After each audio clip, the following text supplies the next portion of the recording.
Greetings! Welcome back to Morbid Monday. We have, in fact, been talking for probably the better part of an hour just about stuff, and then we realized, oh yeah, we should probably record today's episode. Yeah, Lol. Eh, it's my day. It's my day today, and I get to. You haven't been told anything about what not a my thing. We have, in fact, spoken a bit about where your presentation, I should say, yeah is located regionally. shit. But we're going back to Japan because All right. I'm a weeb. All right. So background information Yes. because you know nothing about today's subject. I think. At all. Um, I don't know what we're doing. All I know is Japan. First thing I want to talk about. How do you feel about like snowscapes? Snowscapes, like Yeah. paintings. Yeah, just like in nature, like when you see a beautiful woods and it's covered in snow. I mean, they're gorgeous. They're beautiful to look at. I don't want to be out in that because I have a very low tolerance to cold. How about, let's say, roses or sunsets? I have all of the typical, like, socially ingrained female responses to that of, "Oh, how pretty." Yeah, right. Although, if given my druthers on flowers, it'd be orchids. So here's the thing about those, right? Okay. They're beautiful when you really think about them because they're dying. Flowers, right, are beautiful as they bloom, but they're blooming right before they die. And Oh yeah, and especially if they've been cut. if they didn't do that, right? If they didn't die, you would probably say that they were artificial flowers, right? If they just stayed like that forever. Uh huh. And they probably wouldn't be as special. This is really weird and esoteric, and it's Why all is gonna this make giving me like tuberculosis vibes? not quite tuberculosis, nothing like that. It's nothing disease based. Well, I'm saying the beauty and fragility of things that are dying. Yeah, that kind of aesthetic that some of the Gothic writers had, where they were just like, "Isn't it romantic that it's fleeting beauty?" Well, that was a whole like fashion craze Yeah. too, like with not only within like paintings, but within like actual like makeup and hair and clothing fashion. So I'll give you a little context here. That wasn't only an early America or Europe thing. Oh, That's found pretty much everywhere in the world, and mostly it has to do with like ideas about youth and romance and all that kind of stuff. the tragedy of fleeting beauty. Yeah, and of To just to me, that is a very Japanese theme, but like it is a very Japanese you and thing. I both have a little bit of a history Yeah, with that. the whole chrysanthemum and the sword and all that other Yeah. shit. Yeah, very harakiri. And so we'll start in 1925, Oh, Tokyo, this Japan. is like recent. It's pretty recent. So Tokyo, just for a little quick history blurb. Tokyo literally means Eastern capital. Mhm. Kyo is an important city or a capital center, and To means to the east. It's the reverse of the previous capital's name, which is Kyoto, which just means capital city. If you look at the kanji, there's a lot of things going on in this time period. Mussolini just named himself dictator. Here in Texas, we had the first all female state Supreme Court. Period. Yeah, with same year, Ma Let's Ferguson go. being female governor, and yeah, this was in 1925. 1925 was so progressive. Hans Luther forms the German government. That is the Weimar German government. Oh, So good, right? This is yeah. the pre-Nazi stuff. Yeah. The very very open and friendly Weimar government, and does a lot to try to lower the amount of inflation of their dollar in his career. Russia and Japan have just signed an agreement limiting revolutionary third column activities in Japan because this is post Russian Revolution and post the Sino-Russo War, where Japan just fucking kicks the shit out of Russia, sinks most of their navy, destroys a big Bro, fort called Russia. Yeah, Why are you gonna pick on an island nation? and then try to fight a naval What the fuck? battle Why? in like the South China Sea. Why? Fuck. Yeah, they got stomped, but at great cost to the Japanese. And per this agreement, they leave a place called uh, Sakhalin, which is an island.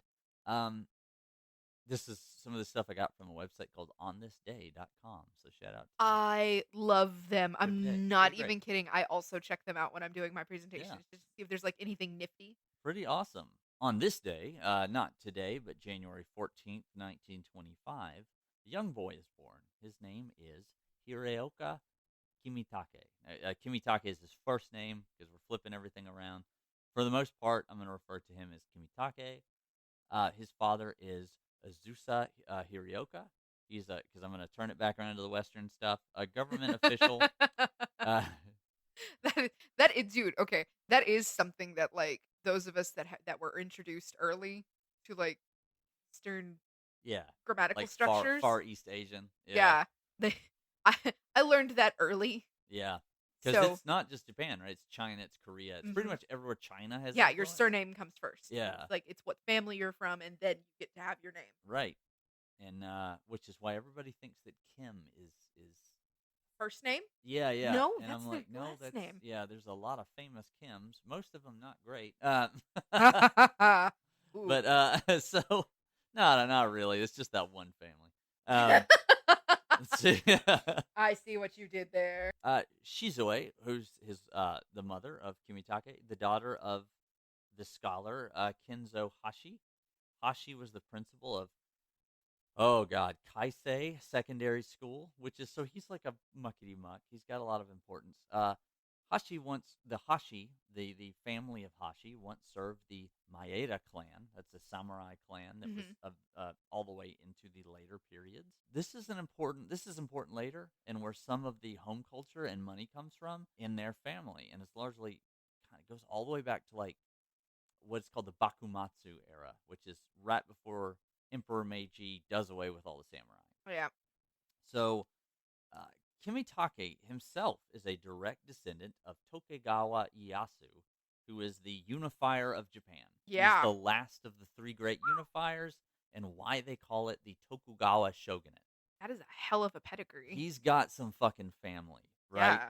But in his mother, his grandmother on his father's side actually married a man who made his fortune on Sakhalin Island frontier and would become its governor.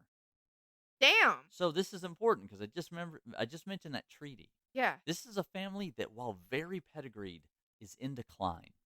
He's no longer the governor, A, because he's dead, but also also because Posthumous governor. yeah, also because because of this agreement, there is no Japanese governor to that island anymore. Her adoptive grandfather was actually a bannerman for the Tokugawa in the revolution during the Bakumatsu. Now, God damn. history fans of Japan might know that the shogunate loses that war, Yeah. right? If you've ever seen Rurouni Kenshin, the Batosai would have been trying to kill this man the whole time, Yep. right?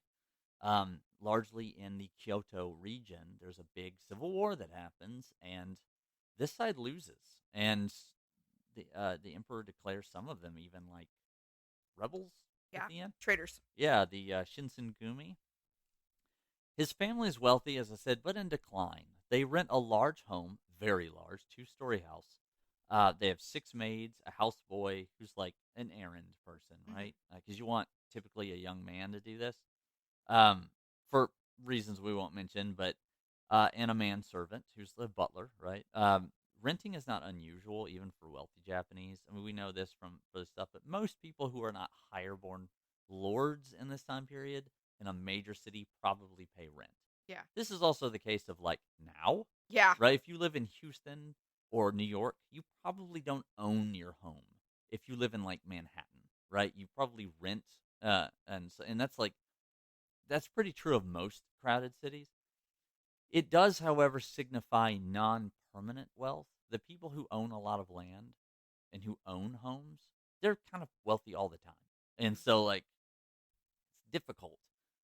In fact, many of these families lose those land holdings uh, in the Meiji era.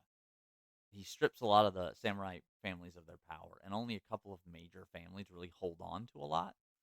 And they do this by marrying a bunch of other people and forming what is called a zaibatsu, which is like a corporation of people. And today we would call it a conglomerate.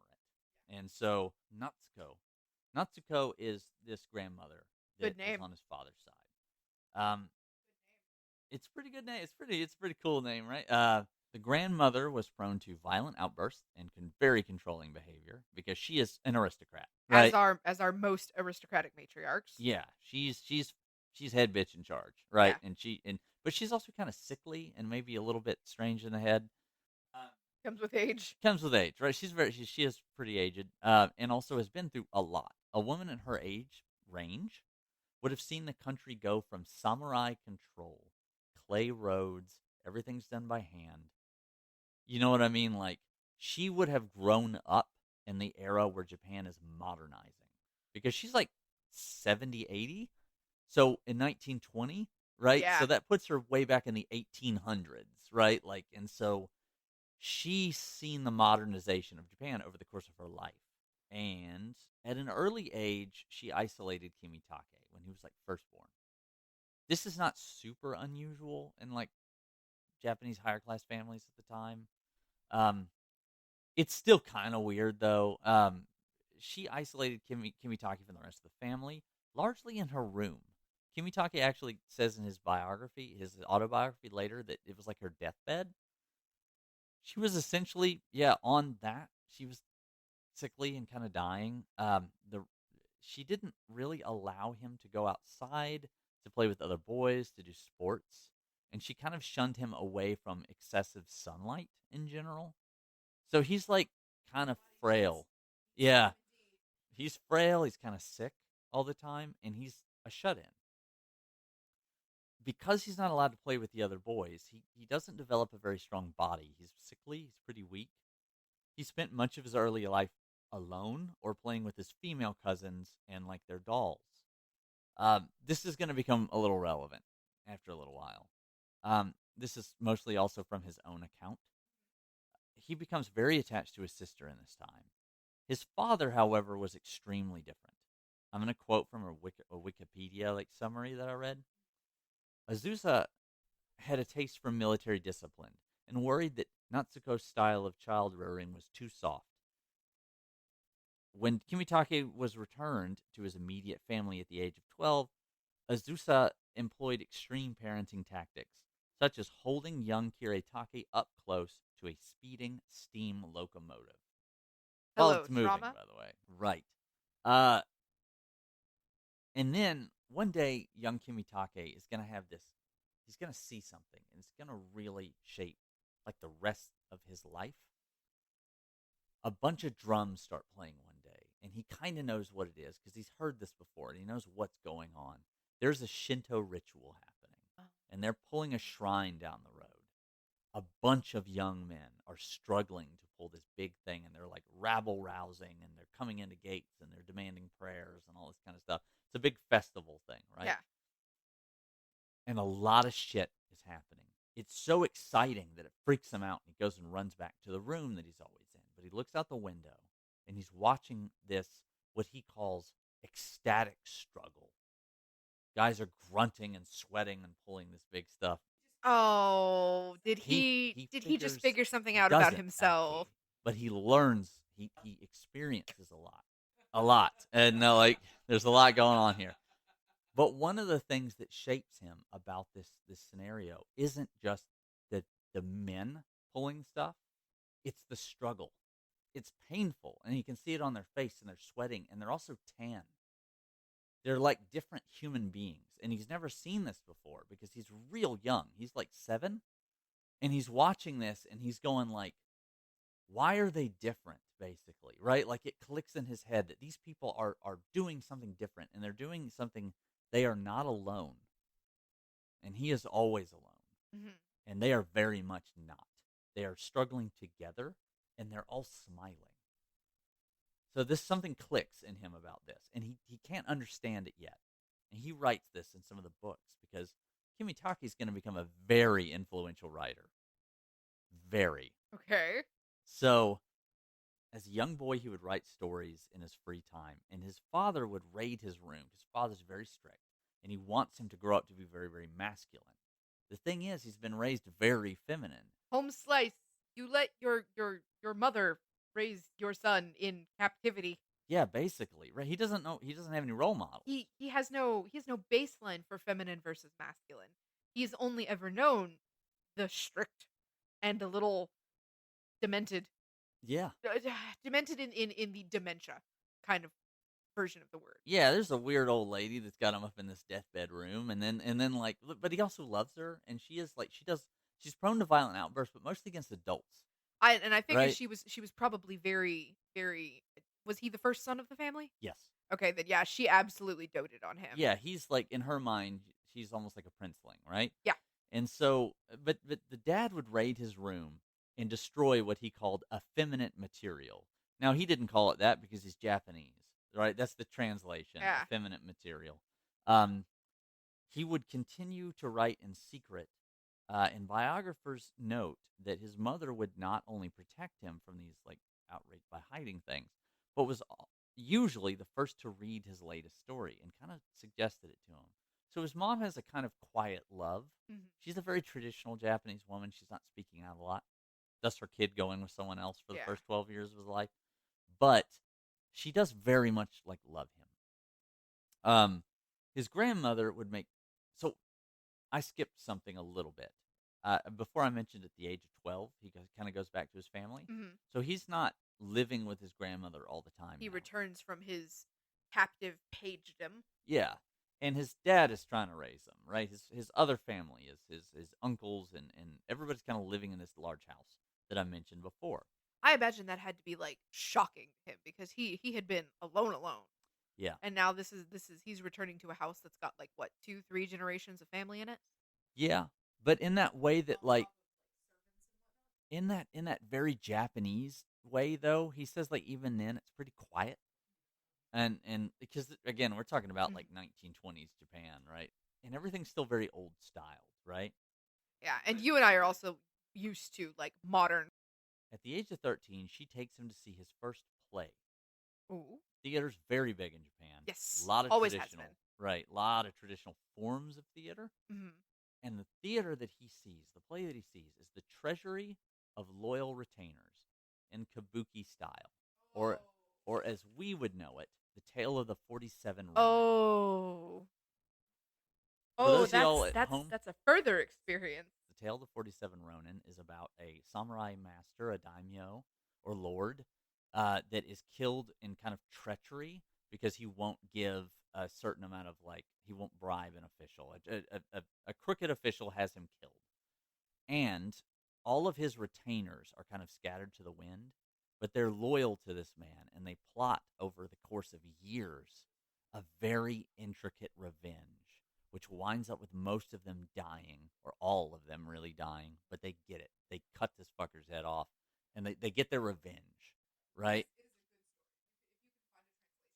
It is a good story. If you can find a translation of it, it is an Yeah. excellent read. Like Not the it's Keanu Reeves version. Not, he's a great actor and a great person, and he does a good job in the movie. Although the old black and white, I think Kurosawa has a version of this story that he Oh, and I does. bet that's good too. I It's bet it's like probably nice and excellent. dramatic. Yeah. Oh, I love that shit. So here's the thing, right? There's some themes here. 47 Ronin is about death, but it's about dying beautifully. And also, it's a struggle of men. And it's also deep loyalty. Yes, all Like these, like that is the recurring theme, and that is the loyalty to the memory. right. In the end, the treasure that this daimyo has is his loyal retainers. It's a Yeah. treasury of loyal retainers, right? The greatest thing of value you can have is loyalty. And he sees this play, I'm starting to notice where you and I both picked up a lot of our like uh like ways of being. our like to our principles therein. Oh Like yeah, you and I yeah, both value like loyalty and honesty and yeah. Our like our moral or ethical code. Yeah, yeah.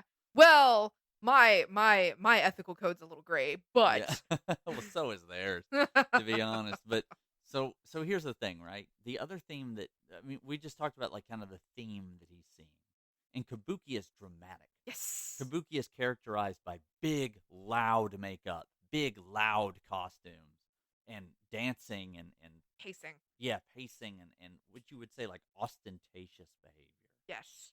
Kabuki is so much fun. If any of you have never experienced or seen Kabuki, look it up on YouTube. There are dozens of like videos of Yeah. Kabuki, and it is so dramatically beautiful. That's what they're doing, right? They instead of the speech is all measured. So they Mm, speak Japanese, but they speak it in kind of like a lilting song way yeah. and not they don't like scream and stuff. Everything, even the dancing is very like you said earlier, it's very measured. It's very like on timing. Yeah, like there's an overarching like beat to Yeah. Kabuki. Like you can almost set a metronome to it, Yeah. or set it to a metronome, I guess I should say. But like I don't know, there's something almost magical about Kabuki, and Yeah. that's not just me like being a weeb and waxing poetic about it. It really is just like it's so different Yeah. And than if what we have here, or like theater that we have grown up on. yeah.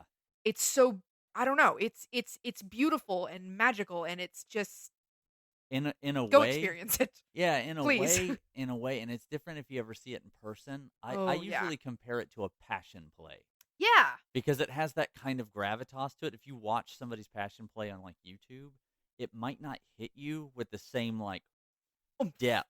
Yeah, when you go watch it, you're just like, even if you believe none of this, Or the big like yeah, when the big drums in the background hit for those yeah, dramatic the moments. big taiko You hit, feel it in your yeah, chest. man, it's crazy. So like, Kabuki is magic. so here's our second thing of theater, because she wants to see him pretty regularly, so they start going to the theater. Mhm.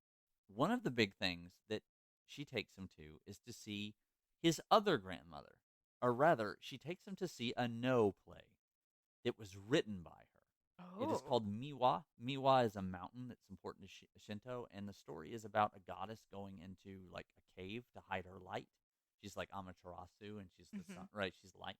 Um, the play was written by his maternal grandmother Tomihashi, Ooh. and so we're starting to see like the things that are going to be important to his life come into singular focus. There's drama, there's beauty, there's the struggle of people, and also it's very samurai.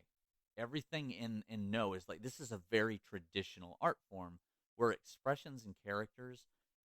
Y'all have definitely seen this, listeners at home. It's the one where they wear the wooden masks, and it's usually God stories, and so like the kami, right? Like Yeah. so, it's if you've ever watched, bringing it back to modern media, if you've ever watched The Last Samurai, where the ninja attack, the theater that they're doing where they all have wooden masks on, I know. I Oh my have a god, confession. what's that? I've never seen it. Oh, we're gonna have to watch this. Really. So it is slightly based on a true story, I knew and that part. Part of the reason that I think I've avoided watching it is because it's Tom Cruise, it's Tom Cruise. and also because like Fucking Tom I'll give you an out. Cruise. It's also Ken Watanabe. Okay. He plays the daimyo. Anyways, back to the story. He watches this no theater play and he's fucking hooked. Mhm. After this point, he goes every month. Wow. That's And dedication. yeah, That was expensive then too. it was pricey, but well, to a degree, right? Because cinema is Oh, coming in and yeah. stuff like that. Yeah, Different good point. things are coming in. So this is the part where like this is right around the time where good old Kyoto starts to struggle a little bit. Mm. Um, or Edo as they would call Tokyo at the time. Most the older folks would still call it Edo. That was always a fun thing to try to explain within the within the manga club. Oh Like yeah, when they would talk about they're going to Edo, and yeah. it's Tokyo, guys. Before it got massive and swallowed up everything, it was like, "Where's Guys, Yokohama?" It's like it's Tokyo. that's It's the that's bay in that's Tokyo. Tokyo. Yeah, yeah. But it was its own city at the time. So this is like a thing of importance, right? His its importance, like his mother, and the expression she allows in their house where they're writing in secret, and that her side of the family very much endorses. Right, these are Theater and authors, yeah, right? like These are playwrights, and this poor kid is getting such mixed signals yeah, because his mom is like, "Be creative, right? Do the artistry in your heart, follow it," and then yeah. his father is like, "Be a man." Yeah, be a like in a very like boomer kind of way. Mm. Because the thing is, like, samurai back in the day, right, which is definitely earlier than this time period. All the samurai are gone very clearly they're gone in the 1800s, but some of the family traditions still hold up. Samurai were often artists. Yeah, poets. Yeah, a lot of them did, like Musashi, the famous fencer, did flower arrangement, Yeah, like, and did kanji writing. Like he was very calligraphy. he was very educated, right? Most of them are, and so uh, there's this there's this disconnect, like you said, mixed singles, right? Yeah. Mixed signals. His father, modern, very modern, very unaccepting. His mother is traditional in a lot of ways and a lot more loving. Like he's traditional. The dad's traditional in the Emperor Hirohito kind of way, Hmm. right? He's for Japan, but like very that era Japan, right? So Very because overtly masculine. we're not in what's called the Showa era yet. Where that's when Japan becomes really kind of like the Japan we know today. The roots of that start after World War II. This guy eats like the 70% or the 80% like cacao dark Pocky. Yeah, yeah, The yeah. men's He didn't Pocky. put any fucking sugar in his coffee. There's nothing like Oh, that. Yeah, he's my grandfather was like that. yeah, straight chicory, right? At at this age, he's been enrolled in the Gakushuin Peers School. This is a very special school. So it was set up in the Meiji era government for aristocratic families.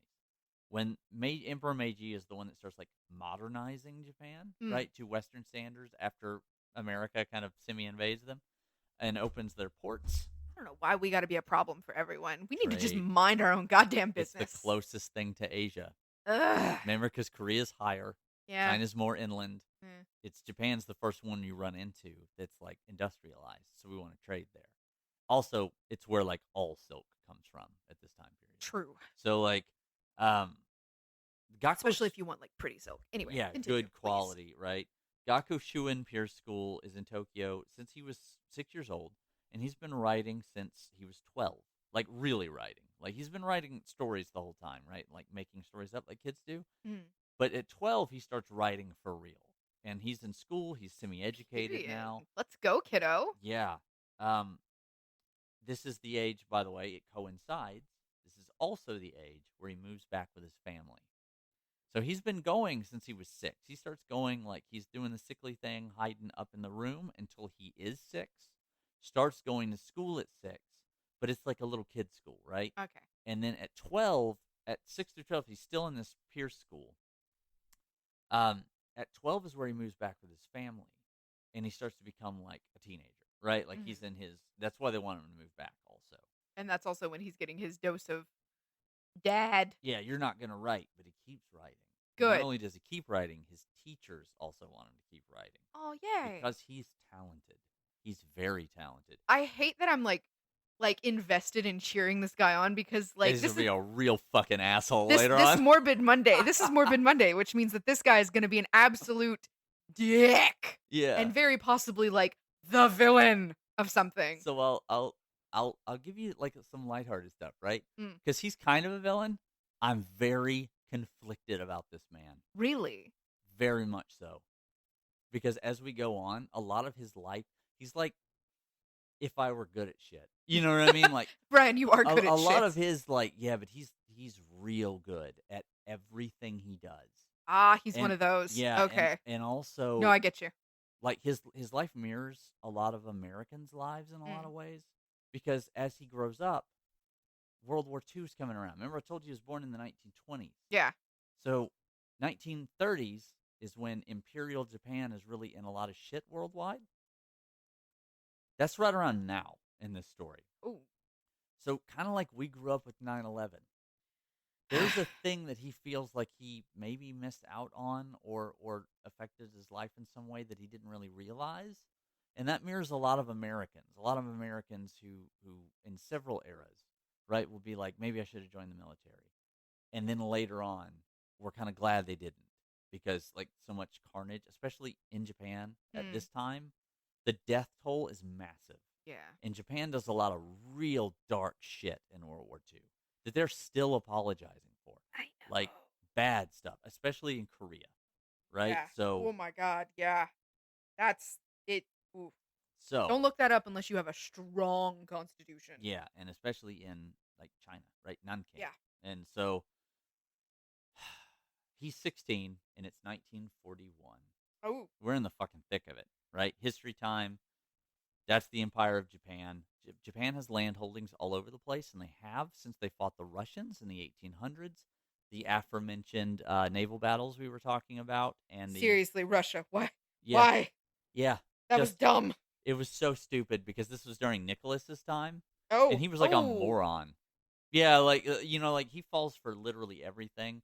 They march this because they can't go directly into the sea, right? They don't have everything's not quite that set up. They Mhm. have their northern fleet and their southern fleet. Mm. So the northern fleet has a couple of losses, and they send this massive southern fleet like all the fucking way around Asia, Why? only to be ambushed. Yeah, by an island nation who's fairly good at oceanic combat. So they Moments I wish we had a face cam because, like, I could feel the what the fuck on my face. Yeah, you're just like, "What?" Right? You could have pulled this off in, like, the Dutch trader period Uh, when the Japanese didn't have a navy, but yeah, they've got but fucking ironclads. yeah, but what are I anyway, oh my god. Yeah, Dumb. it's real stupid, and they lose, like, their whole navy, and then they fight at Port Arthur, and the Japanese take over a lot of northern China, what they called Manchukuo, what we now call Manchuria. Yep. Right? So, parts of Mongolia and stuff like that, right? They kind of take it over and then expand in this period. They also have like inlets all over Southeast Asia because they need rubber. They're a Yep. rapidly expanding empire. They're fighting in China. They're fighting in they're fighting in Southeast Asia, like parts of Cambodia and Vietnam and all that stuff are like being hit. Singapore has a issue with this. The Philippines will end up fighting a lot. Ah, ah, Um, ah. Philippines. Yeah, actually, where my dad lived, he lived on a naval base called Subic in the Subic Bay. Yeah. There are some Japanese cannons, or sorry, American cannons that are pointed almost like artillery pieces that are pointed almost straight up Ugh. because they're fighting the Japanese at the wall. This is before it falls. The French powers are going to get their asses kicked by a bunch of Japanese people, um, and that's where we are. But 1941, this is when Japan is starting to lose, right? Slowly, but they are like what I mean by that is they're running out of steam. Yeah. Once the Americans enter the war, Japan does not have the people to hold this amount of land, so they're starting to like lock in. All the little island protectorate islands around Japan are like they're reinforcing it with giant artillery pieces and heavy machine guns and all that other shit. That won't be relevant to our story, but that's a little bit of like background of where Japan is. They are a massive imperial power, and everybody fucking loves the emperor. And what I mean by that is that very much like the pharaoh is a god king Mm. in original Shinto religion, the emperor is the gods embodied on earth. He's the shit. Yeah, He's that's he's too pure to speak in public. yeah. Things like that. You know, Like like phrases like your body is gold. yeah, right. There's a lot going on there. Even in the samurai period, like all the civil war that was going on, the aristocratic imperial family never a part of it because their station is locked the fuck in. It doesn't matter who's the shogun; they will always be kind of important Yeah. because they're the religious heads of everything. Right? This kind of thing is why like Henry wanted to put himself the head of the Church of England. It kind of locks them in, right? Their family will always be a little bit important. Oh, So oh, back to the age of 16. He has become the youngest ever member to sit on the board of his literary society. damn. He started studying German. He's published a short story and a literary editorial called the Bunge Bunka at the request of one of his teachers who was a member of this society. It was a limited release of 4,000 copies because there's a wartime paper shortage. Paper is being used for other shit at the time. To hide this from dear old dad, he picks a pen name, Yukio Mishima. So Good name. Mishima, it's a pretty cool name. Yeah. It's picked out by his teacher and one of his colleagues. Mishima is a station in Tokyo, is a train station. And Yuki means snow. Yep. So he's, of the snow, of the pure. I had a cat named Yuki. Yeah. And they picked this because the train that they rode on to get to these meetings passed through Mishima Station and also had a good a view of Mount Fuji. Hey. So it's an auspicious name. The name is coined by his teacher, as I said, Fumio uh, Shimizu. Sometimes these names. She. I don't know why I like that so much, but It's it just like a good poetic name, yeah. right? It sounds good. Also, Fumio is a cool sounding name. He would receive great praise from a writer and editor named Hasuda Zenmei, who would become his mentor. Now, Hasuda served in Manchukuo and would later be recalled. At his farewell party, recalled meaning that they ran out of troops and they started getting all the old soldiers back into active Strategic duty. retreat. Yeah, and so he was retired from the military, and then they just went like, we need more troops. Oh, the exact opposite. The exact opposite. The exact opposite. And So this is basically calling in the reserves. yes, Yeah. and they call him like we say in America. Some of our armed services members say, once a Marine, Always a Marine. right? Yeah, and so that's exactly what happened. He got recalled. I have at his farewell party in 1943. If you'll remember our history, yeah, that's right. I'm getting a crazed look from Catherine right now because Oh my. 1945 is when everything kind of falls down, right? Americans are in everything, and we're like, Oh we're boy. winning, right? The Yep. war's over. So 1943 is when the Japanese are on their last leg. They're getting island hopped, and they are losing tens of thousands of people in this war. The bombing campaigns have started. So there's that. Anyways, in certain islands around Japan, at his party, his farewell party, he sees a couple of things. First off, guy's about to join the military, and in this period, people who join the military have these farewell parties. Not as like, we're not going to see you for a long time, but you're going to die. Yeah. Like there's usually a funerary portrait. Yeah. Around. People drink sake. They tell stories. They give you praise. All that kind of shit, right? Like it's a send off. Yeah, it's a send off, and this is not. This is also something that is ingrained in Japanese culture because they used to do this before battles. People would drink sake and say prayers and say poems and like party, party, because you're gonna die tomorrow. Yeah, very much like Spartans, right? Tonight we drink. Like yes, we're gonna go a little crazy tonight. At his send off, he looks at this young, who we will now call Yukio Mishima. I have entrusted the future of Japan to you. This guy's also a writer, by the way. No fucking pressure. No pressure at all. And I'm going to refer to my notes real quick. Mishima writes in this time period a piece called The Cigarette. Oh. Or Tabako in Japan. Mishima relates in a short story his sexual desires when being bullied by the rugby team on his junior high. Japan has a complicated view of homosexuality at this time. Called it. That's right. And is connected to Bushi culture and the emperor's evocation of samurai tradition. Mm. And so I say that because in World War II, this Emperor Hirohito used to tell people, like, if you serve, you are samurai. Right? Like, he kind of invoked that Tora thing, right? Like, that was a big part of their big push was, like, tiger, like, the spirit. Yeah. And invoked a lot of samurai stuff. He is from a family that has some of these traditions. I say Japan has a complicated view of sexuality because homosexuality has kind of always been in Japan. Mm. It's not like a new concept here, and it's not like a new concept anywhere, to be honest. But like it's very much like ancient Greece. Wink, wink, hint, hint, foreshadowing. Oh. It is ingrained in the societal level, in which in old Japan, in samurai Japan, way back, 1600s and earlier, you had relationships between like mentors and their students, or like people who were mentoring under them, that was often sexual. in a kind of pederasty kind of way, except for they're usually a little older. Mhm. Um,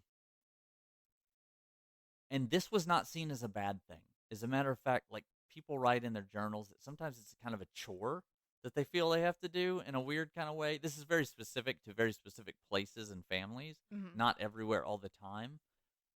But sometimes that happened because they picked this mentor because they deeply respected them Mhm. and they have a sexual relationship that's not really purely physical.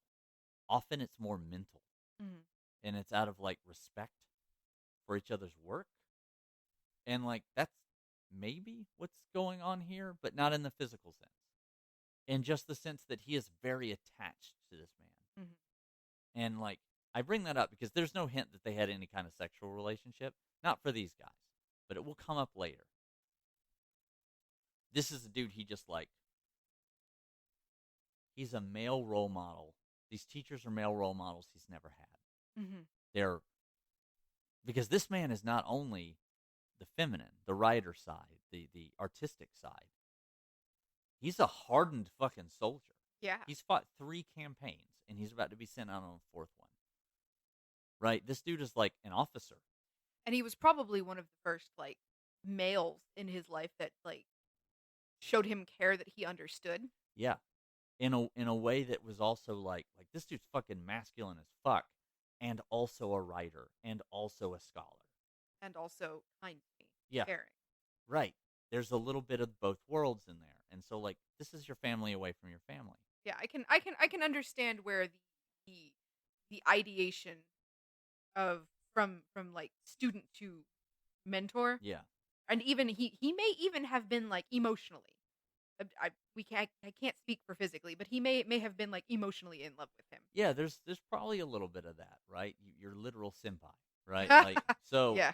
so and in this, right? Like and more than that because this man is like a board member and like the whole thing, right? Like he's Yeah. way above you. This is we were joking about this earlier, but this is Sama territory, Yeah. right? This is yeah. I see So what you did there. yeah. Way to tie it back into the opening conversation. Bravo. Well done. Can you So still hear me? all right. So there's another theme here that keeps getting repeated. There's a big party. A room full of men is cheering, Mhm. and someone's about to die. So, How very Roman. yeah, Roman indeed, actually. Eh. More specifically, Greek, but we're about to find that out too. Oh. So, people who know who Yukio Mishima is, they're going to like, yeah, I get where he's going with it. I have no idea who this person is. All right. And I feel woefully undereducated because like I Oh, was no. I was literally like schooled on So, this is a guy they would probably want you to forget. So, so, it's November 1944. The title of this notes page, by the way, is Trauma. Oh, yes. The final year of the war, because it ends in 1945, is basically when most of the stuff is done. Mishima graduates top of his class.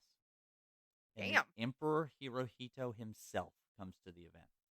Oh, that's what's up. Later, the Emperor Household Ministry, because everything's a ministry, right? Yeah. Everything's like a cabinet of whatever, will present him with a small box and a silver watch with a note that says, with a announcement that it is officially from the Emperor. Because remember, the Emperor doesn't do anything himself. This is big fucking deal. Yeah.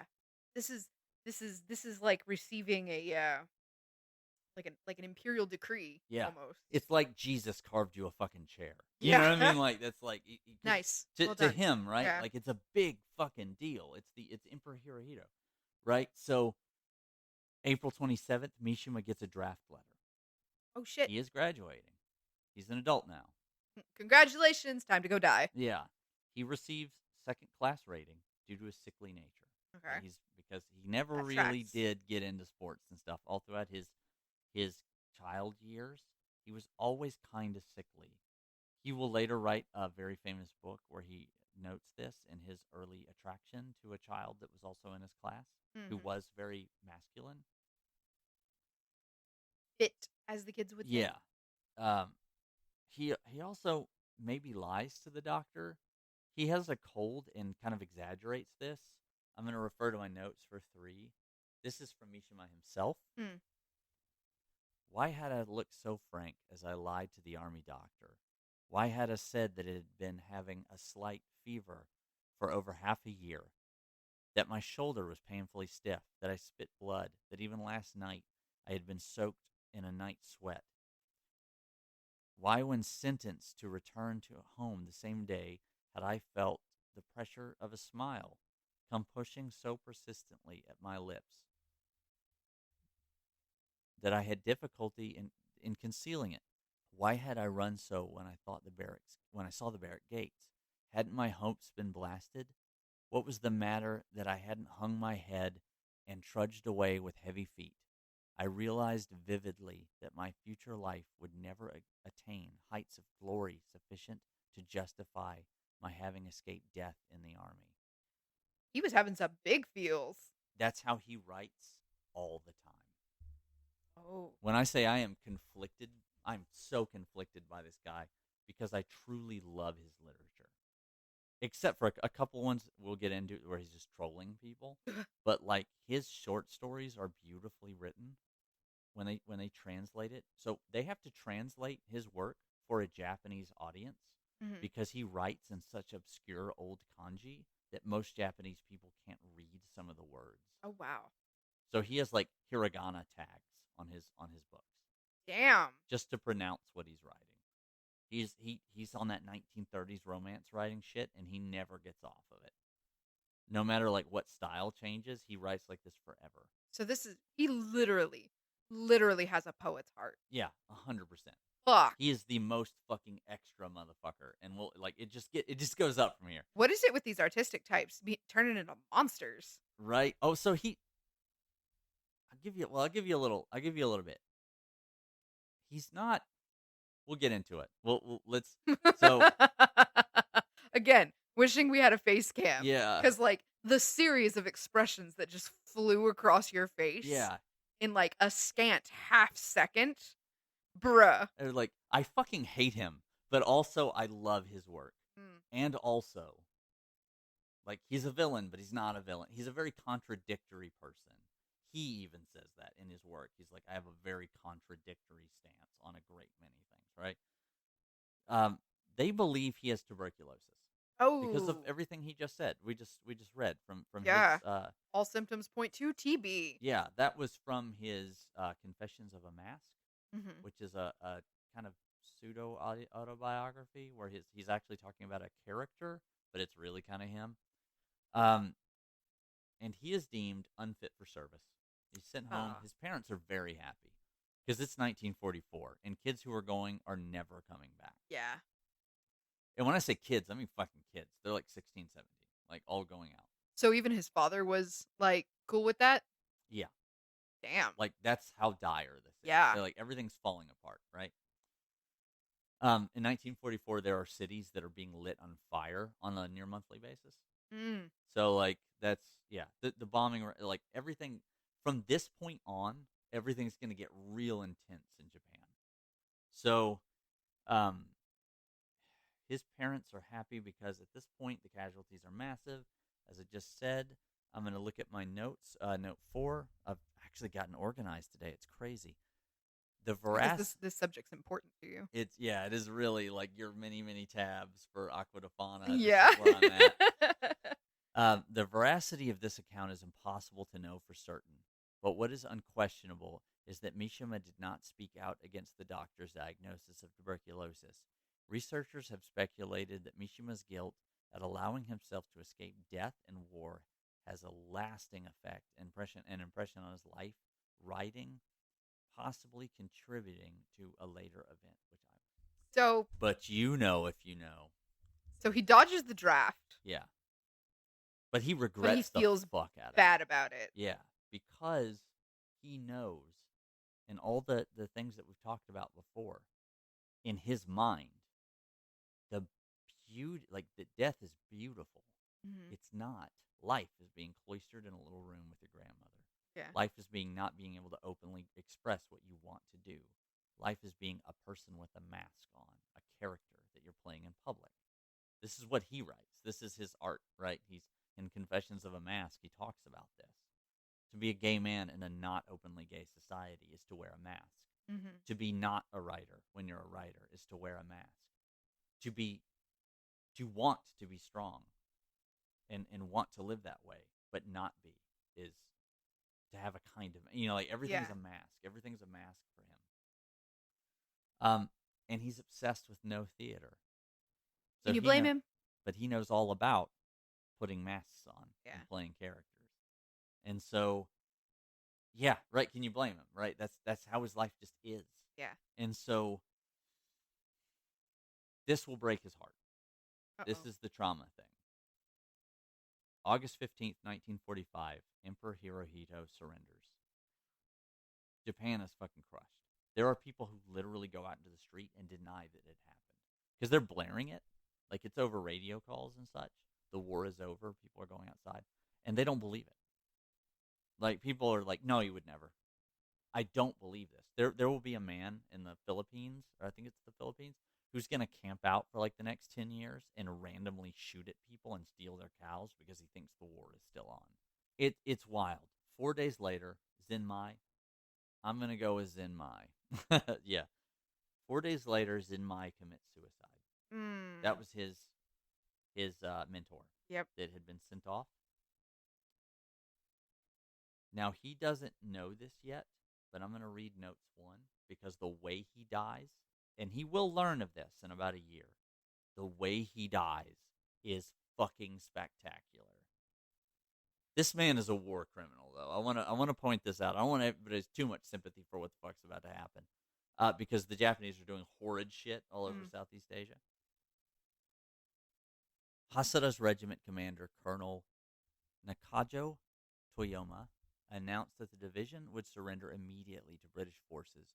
Upon hearing Nakajo's statement, Hasada flew into a rage.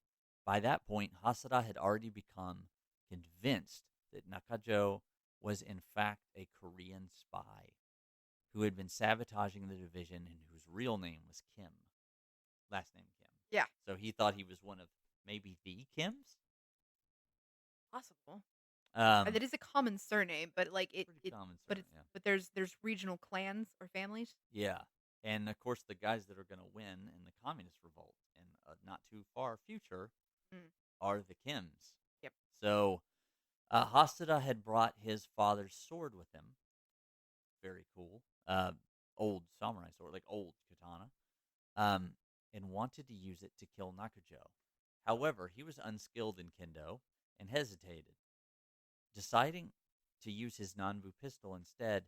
When Nakajo was proceeding to a shogun shrine in order to burn the regimental flags prior to surrender, Hasada ambushed his entourage, accusing the other soldiers of treason. He shot Nakajo to death and immediately put the pistol to his own temple. He pulled the trigger, the pistol misfired, but bystanders did not interfere. Hasada manually cycled the pistol to clear the jam and shot himself in the head. After his death, a postcard was found on his person, into which he had written, "For the sake of Japan, I was left with no choice but to cut down these wicked traitors and to become a sacrificial stone for the empire." That sacrificial stone part. The idea of Fuck. sacrifice stone is an allusion to the game of Go, which is often called the Warriors game, right? It means guardian, right? Yeah. So, in which a stone played on the board may be sacrificed to an opponent as part of a strategy to achieve a higher goal. Samurai shit. Like, Bruh.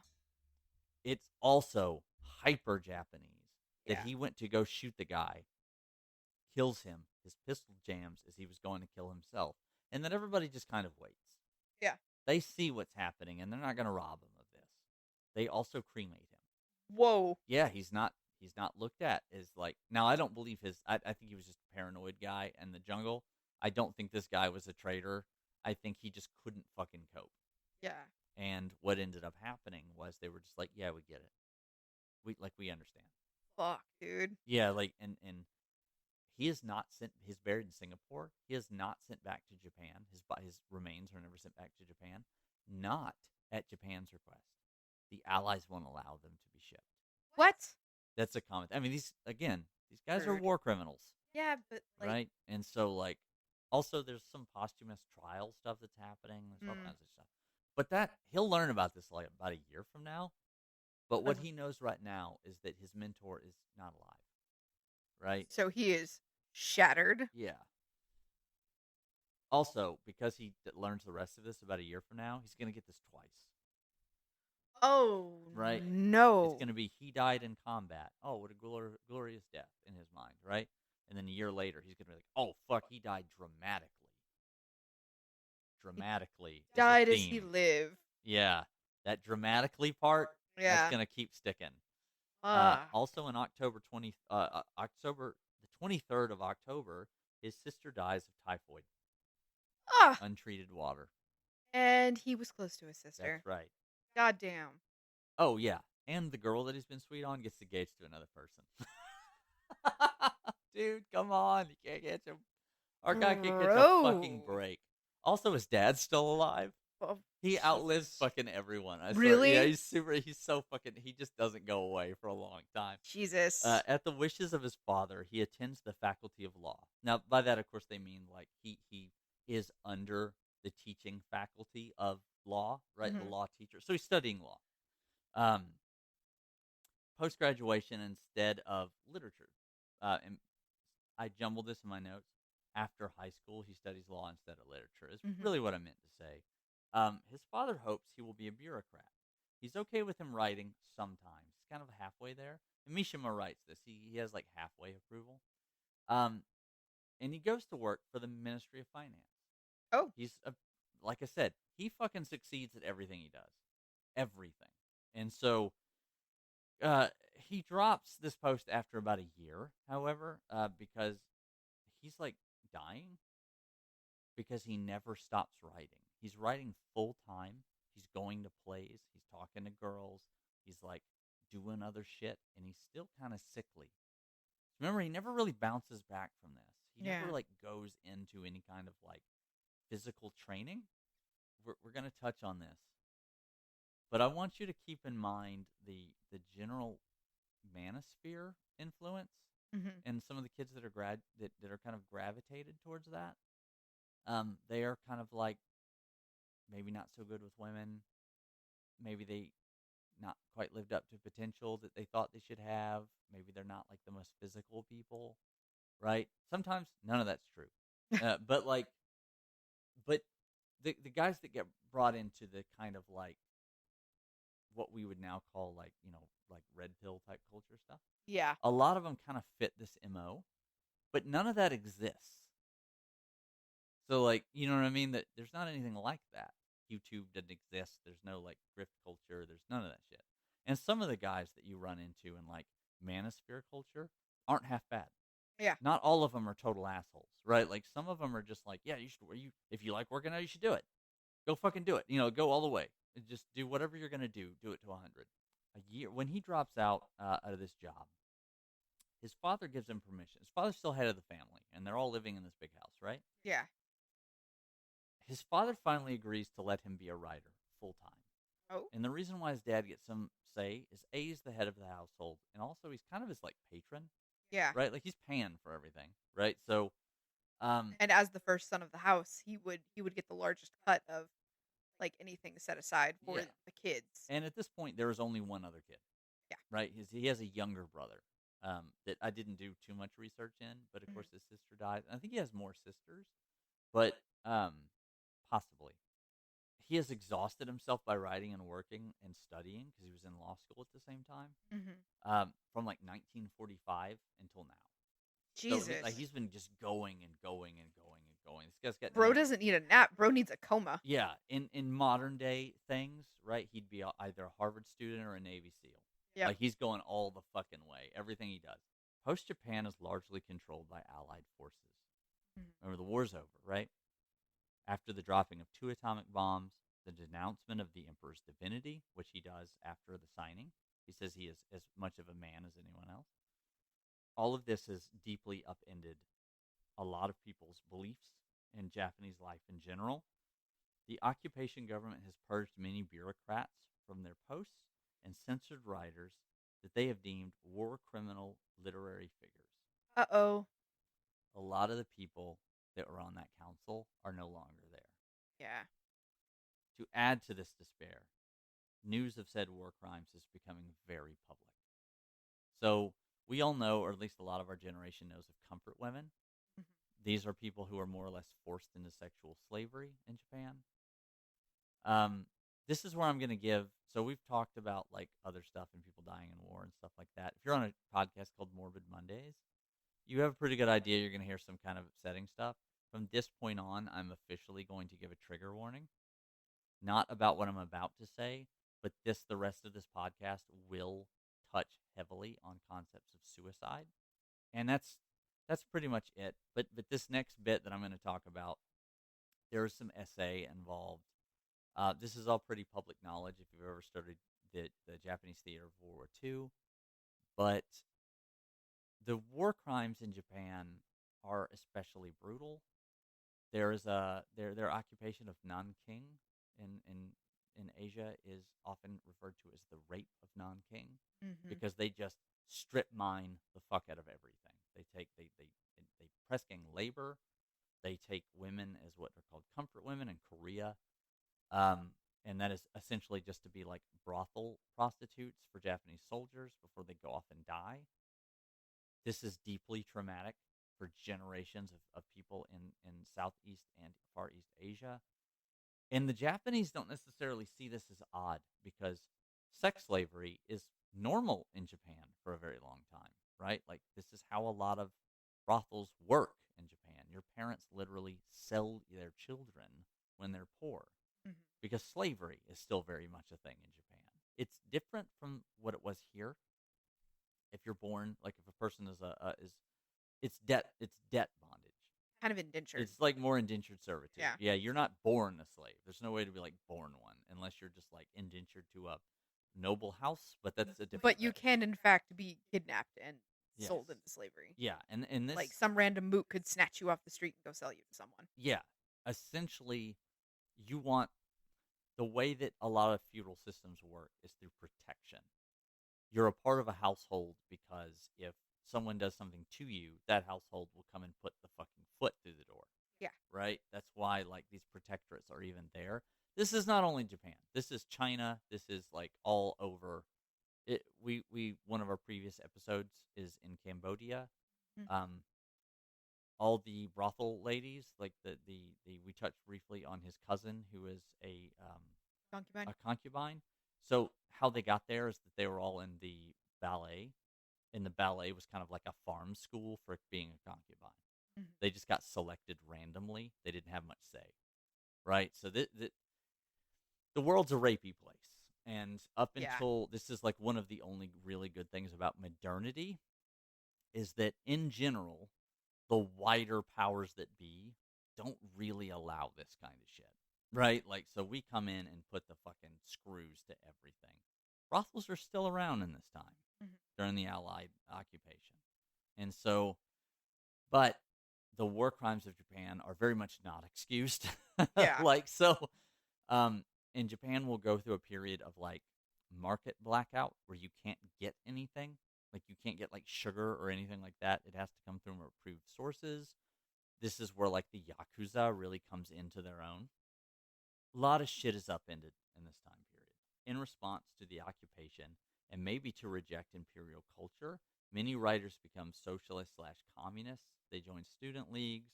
They write realist literature called socialist realist literature and begin to reject the Nihon Romanha. Ha is a school of something. Nihon is just what you call Japan, so it's the Japanese Romance school of writing. Mishima is having, and this is what Mishima is having success in, as we've like read from some of his excerpts. So communist writers will, in the future, very much reject Mishima's writing as glorifying old traditions and value. In our modern day, we might go like, well, what's wrong with glorifying ancient Japan? They were very much living in reality at the time, and what they knew of as like traditional Japanese values is like horrendous shit, Yeah. right? Like all over Southeast Asia, when they find sometimes they execute whole villages. If they don't think they can like chill your village, if they don't think they can conquer your village, that people test their sword skills on human beings in labor camps, that kind of shit. Like Jesus. prisoners are executed by katana, right? Like it's very medieval, and that comes out of the emperor doing all of this samurai stuff, and like everyone knows this. That's why the emperor has to like take such a 180. Is that like for Japan to survive as Japan and not as a colony of the United States, it will have to change massively. Yeah. And military power is not going to be how they're going to get out of this. This isn't Dutch, this isn't like the 1500s, right? Like this is a whole different thing. Mishima largely denounces this worldview. He's still very, very nationalistic. He's still pining for that, man, I should have joined the military. Mhm.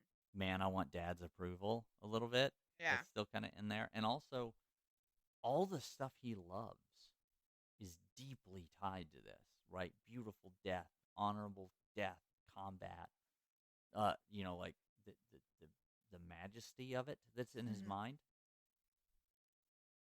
To move forward with his writing, however, because everything's being shut out, the literary community is becoming decidedly leftist, as they often do in time periods like this. To be honest, like right, that the far right military stuff has not worked.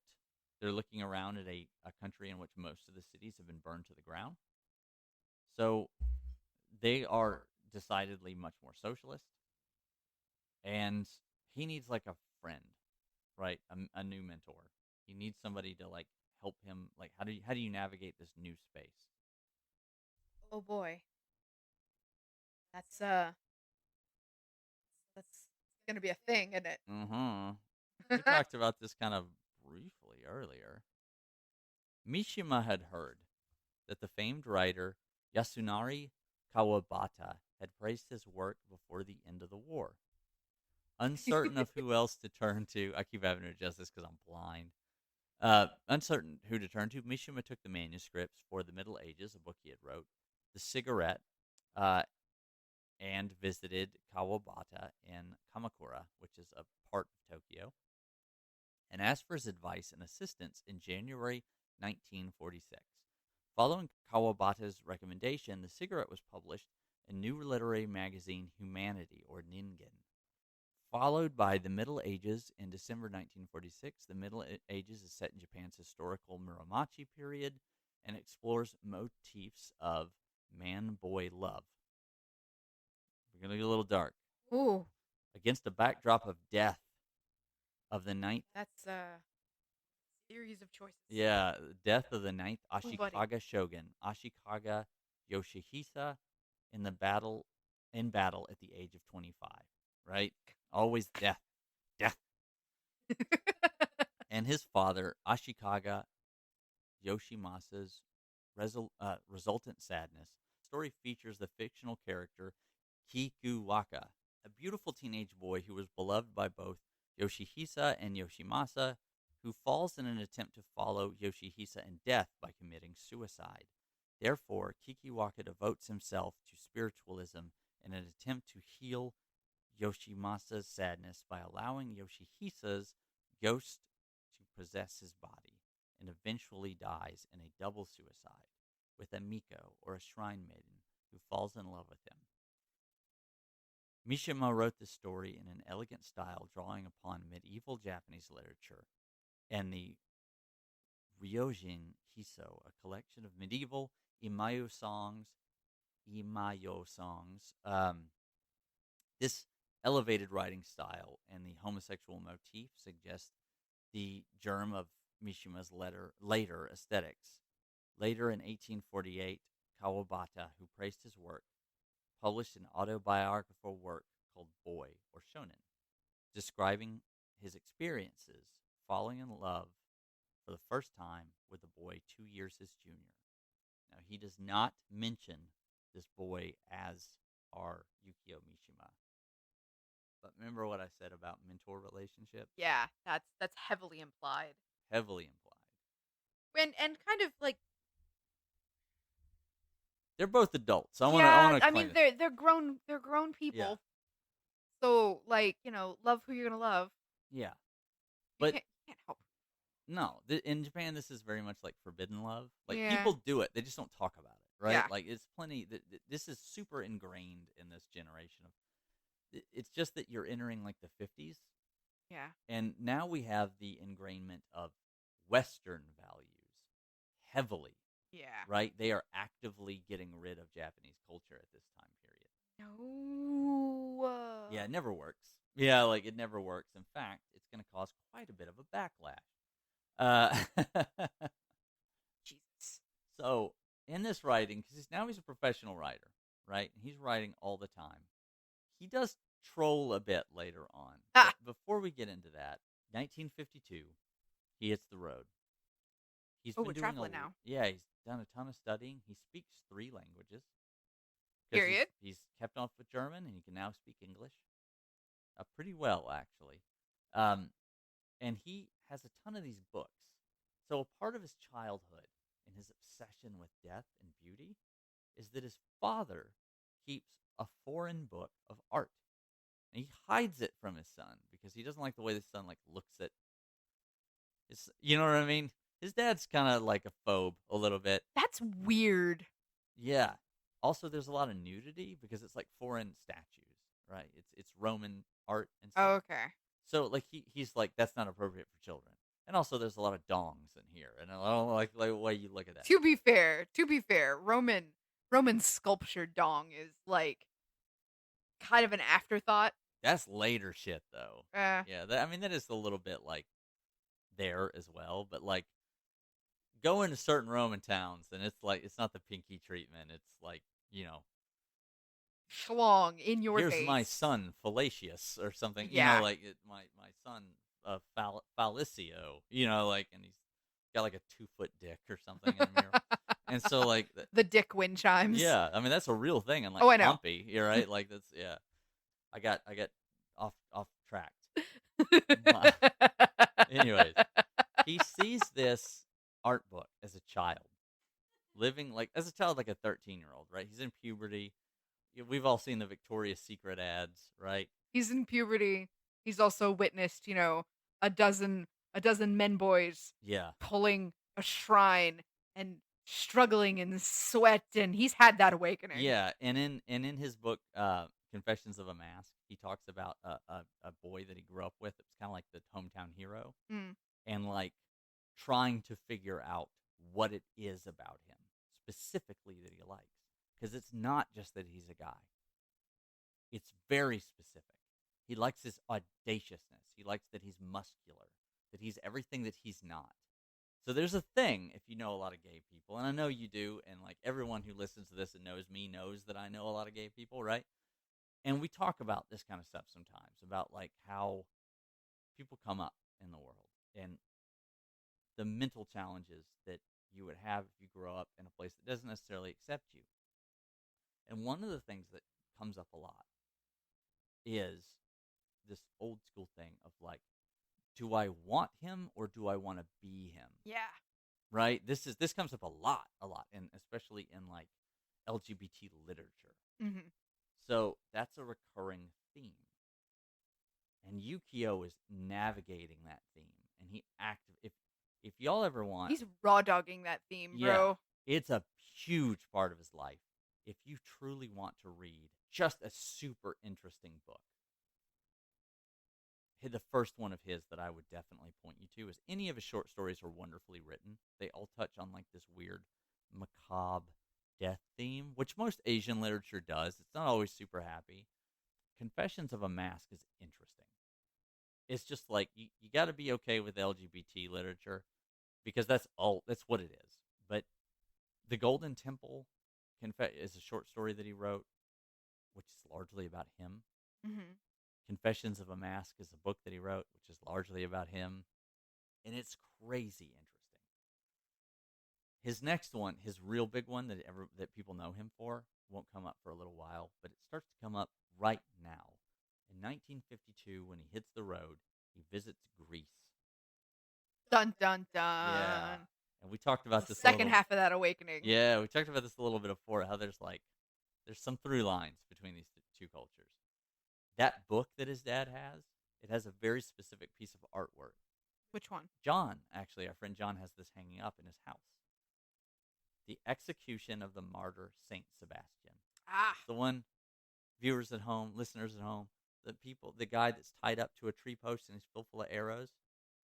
That's the one. And what he writes about this, he writes about the ecstasy of it because it's a martyr paint. Martyrs are all like painted kind of in a state of ecstasy because they're like rejoining God, Yeah. basically, right?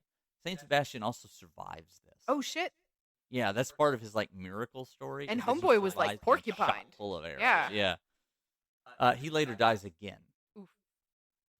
and so like Like the last time? yeah, for the last Okay. time, right? So he writes about the ecstasy that he sees, and that and we're gonna get a little graphic here. This is definitely not safe for work. Really hasn't been this whole time, but Earbud warning. yeah. I give a couple of seconds. He writes about this as the first time he ever orgasms. Oh. He sees this picture and the ecstasy of it. Of like Saint Sebastian's fucking yoked, right? Like he's a Praetorian guard. Yeah. So like he's Stacked. He's stacked, right? So he's this Roman soldier that's like converting Christianities on the low, Mm-hmm. converting Christians, people into Romans into Christianity in secret, and protecting people. And so he gets executed for this. He's dying. And so he's like, this idea starts to click in his head about like the beauty of death, about dying in a worthy cause. This is why he says what he says about regretting not, like why he's so confused about why he runs away from military service. He's like, I'm never going to hit that. And it fucks with him real bad. When the war ends, everybody's when he comes home and his dad's like happy that he didn't get sent off the war, he's very like despondent for a little while. I would imagine. Yeah. Given the like societal and kind of cultural gravitas around that. Essentially he's been rejected. Yeah. By like society standards. He doesn't view himself as good. Which is ironic considering that he like essentially faked tuberculosis. Yeah. And like that contradiction is going to fuck with him the rest of his life. And here's where he starts becoming a little obsessive. Uh-oh. Remember that second class rating? Yep. He goes to Greece and he has what he calls his reconciliatory handshake with the sun. So I talked about this briefly. The boys and men that he sees pulling the Shinto shrine. Oh, yeah. They're tan. They're from a different world than he's from. They're not cloistered. They're physical. They're outside. The rugby team that he has his like experience with that he's going to write about in one of his books. They're physical. They're in the sun. They're doing stuff. And in Greece is soaked in the sun. It's a different world, right? Yeah. These are the people, as he will call them, the people of the sun. And in this moment, he says that he becomes a different nationality. He's no longer a person of night, a person of the shadow, a scholar, right? Mm-hmm. Like he grew up in a dark lit room and confined with this world of pens and books. He says at that moment he becomes one of the people of the sun. He understands for the first time. And he sees all these Greek statues and the worship of the physical. Not the high artistic, literary, theoretical world, Mm-hmm.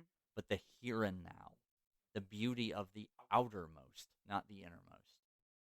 He's going to talk about this shit a lot in other books.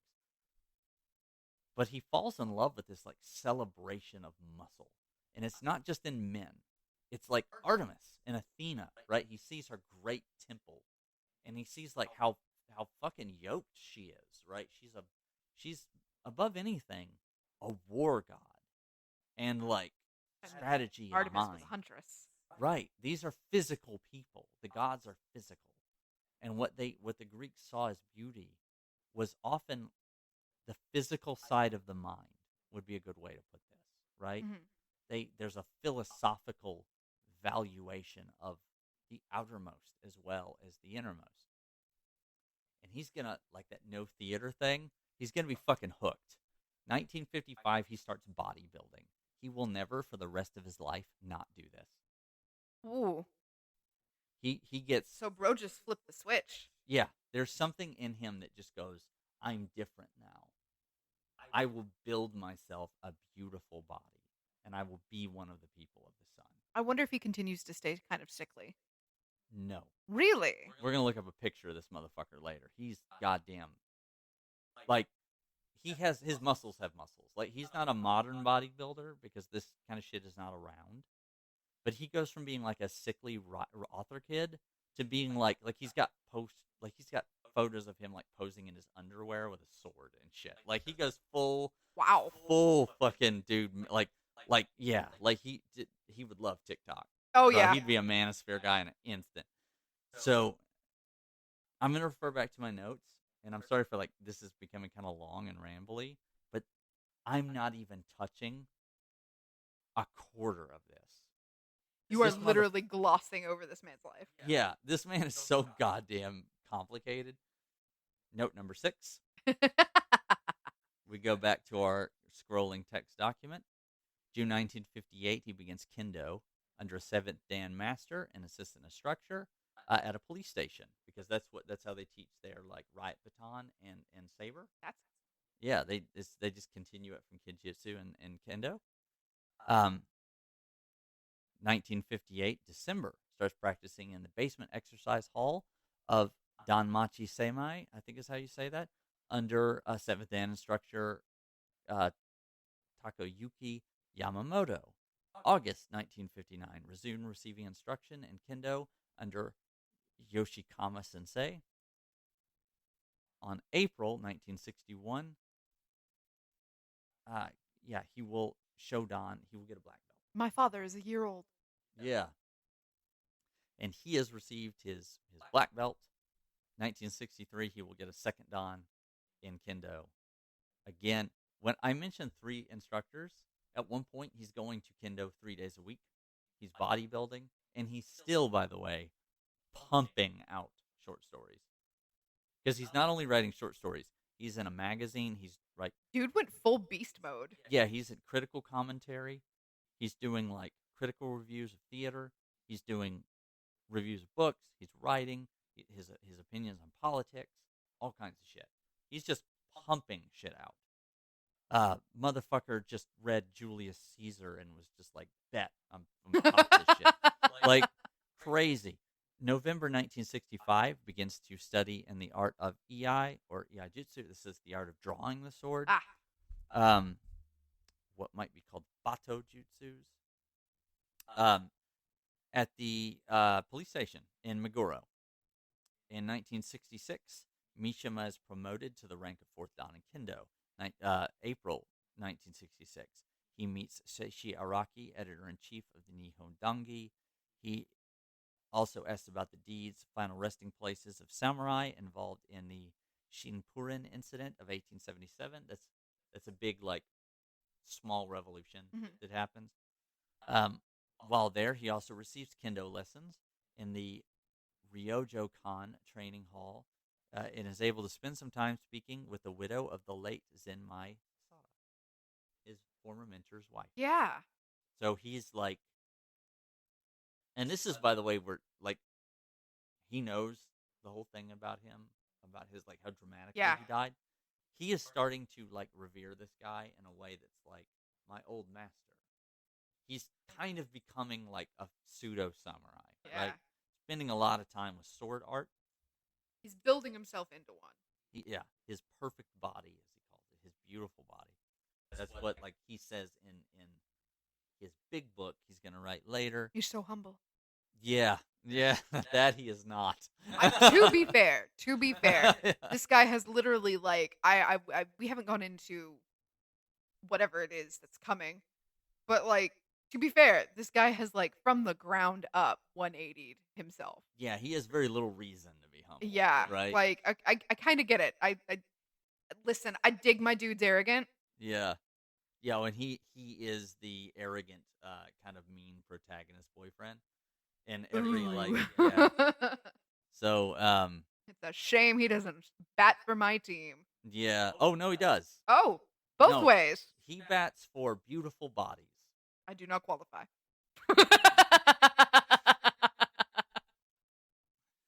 So he's kind of a dick, and so like it is very difficult to place anything he believes.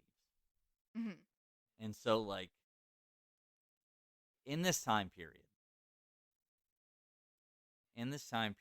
he studies judo, iaido, kendo, kinjutsu, karate. Oh, He was busy. and he briefly joins the military. Hey! Yeah. Finally gets that thing. So what, like, he served, like, 4 years and said, "Nah." Well, it's very funny, and we'll get to that here in a moment. Because it is stupid and very funny. But he does. He builds himself. Ooh, shaking the mic. He builds himself up a very strong body, and he talks about this in several of his works.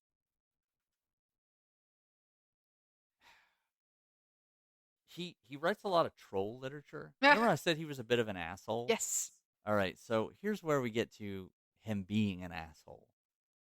People, remember, the writing culture is very leftist at this point, Mhm. and they're like actively communist. They're like trying to get. Remember that at the very beginning, I talked about a treaty the Russians signed about not like spreading communism. We're talking Stalinism kind of communism here. We're not Oh. talking about like modern democratic socialism. It is the 60s, the 1950s and 60s. So like the local communist leader is Mao Zedong, Oh. Oh. Oh. right, in China. And then also you have the Kim family of Korea. Yep. That's about to kick off. It's the 1950s. So we're about to have that problem. Yay! Yeah. But he's Japan focused. He's hyper nationalistic. Yeah. In a way that is not. So people start accusing him of being like a fascist. He's a fascist, and because he's so hyper right wing, but that means something very different in his day. Uh, what it largely pertains is like Japanese people are an ethnicity, not only a country, but like a kind of ethnicity. Mhm. And that's largely what he's talking about. Like in America, when we're like America first, that kind of means something that might have a little more weight to it. That's like, who do you qualify as an American? But when Japanese people say Japanese first, they mean Japanese people, right? Like they mean 99% of the population of the country. Yeah. It's not like, and that's now. There were no foreigners in Japan at the time. They were like whoever was there for America, businessmen, soldiers, that kind of stuff. Outside of that, not a lot of white people. Yeah. Right? Not a lot of black people, not a lot of Hispanic people. No one. There were some Koreans and some like Taiwanese. There was no one else. Like Yeah. so so he writes this book. First off, they call him a fascist. So he writes a book called My Friend Hitler. Oh. Oh. Damn. Told you he was a fucking troll. Yeah. And Wow. later the newspaper is gonna ask them like, "What are you like a Nazi? What the fuck is up with that?" And what he's writing is a parody of another play, which has to do with like famous samurai. He very bluntly says, "I don't like him." He was like, Hitler is a gloomy, like he says Hitler is as gloomy as the 20th century. And this is from a man whose country was bombed by 2 atomic weapons. Yeah. He very much is not a Nazi. Wow. What he is an ultra nationalist, and he's very clear about this. He does not like communism because communism, he sees that as just becoming like there's no country in it. Mhm. He's not an anarchist because there's no country in it. He loves the fuck out of Japan, right? So someone calls him at one point, a lot of his characters, a lot of his female characters, he writes a lot of death tragedy, and a lot of his female characters, he kind of shows them to be very, very traditional. So, Well, that tracks because like that would have been his mother figure. yeah. Like And, that's what he grew up with as like kind of his sanctuary, right. I would say. That's not necessarily a bad thing to him, Yeah, right? like Like, he's submissive women are not like, he doesn't look at him as like wrong. He looks at him as like normal, which, if you're a modern feminist, is pretty regressive, right? Like, and this is in the 50s. Western ideas are coming in. Communism is coming in, which has egalitarian views, Mhm. right? Socialism has egalitarian views. Western views, at least on paper, are egalitarian because this is the Americans. But the French are fairly egalitarian, and they are very much in Japan right now. So, um, and so people are like, "Well, you're a misogynist," and so he writes two stories. Oh, no. One is called Madame de Sade, which is the Marquis de Sade but Yes! flipped, and the other Madame de one is Sauce. called one of them is called On Misogyny, in which he writes the most misogynistic shit you've ever heard. Damn. I mean, it's just all the way through. It's just like one of the reasons women can never really be experts at theater is because they're a woman. Like it's crazy. At the very beginning of this, said like I really like a lot of his writing, but I really hate this motherfucker. Like there's parts like he does shit like this, which he doesn't even really believe. He just hates to fucking be told what he is, and so he starts writing this shit. And all of this is just being in response to being called a misogynist. Bro. He's just like, I'm gonna write some inflammatory shit. Homie, I'm gonna say it. Dude's a brat. He's very much so. He's dramatic Yeah. and fucking queenie.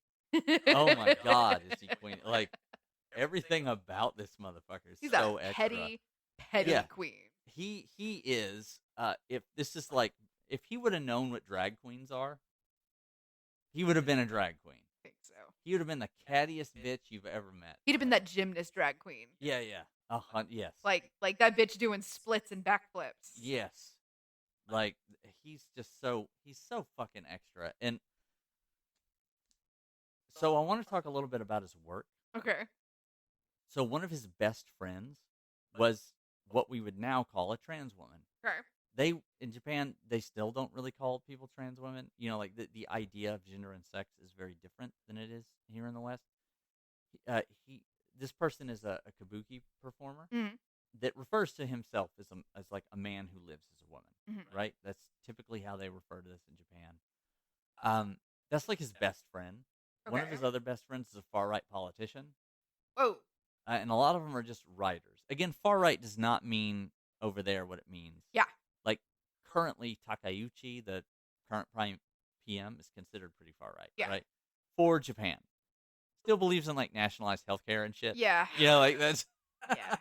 far right for Japan. What that usually means is like Japan first mentality. Mhm. Uh, he does a lot. Like I told you, this dude's like 100%. He writes no plays. He's a contributor to a newspaper. He writes like he's an actor. He plays like a yakuza member and a bunch of stuff. He even writes. He's like, of course, people are gonna think that Does he like, sleep? no, not really. Because like he's doing all of these classes, bodybuilding, on top of like writing and working and being an actor and Yeah. By the way, his writing is so good. He's nominated for a Nobel Peace Prize fuck, really? 5 times. Jesus. Okay, He's so he's an asshole. yeah. But he's good at like everything, so he's kind of got a reason to be an arrogant asshole. Yeah, that's pretty much it. Yeah. Like, He's probably a literal genius, except for he's so contradictory that like he can't get his shit together.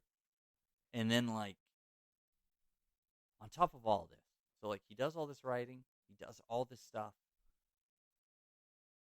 He's got plays going. He my favorite thing about him, and this is a thing that I really do like respect him for. I don't really like the trolling stuff very much, right? Like I said, like kind of hate the guy. He's kind of a chauvinistic asshole. well, He hates women in a way that only like very catty gay men hate women. You know what I'm talking yeah. about. And listeners, you know what I'm talking about. You know, like everyone's met that one guy that's just like really, really mean to women. He's kind of like that. And so there's a lot of me that really does not like this dude. For this reason and many other reasons, because I've read most of his stuff by now. Mhm. And so like he's what he is he's still that little kid in a room and very suicidal. And so one of the things he does, however, is there's an art movement at this time which is based kind of on kabuki. but it's based on extreme expression. And most of this is in dance and photography.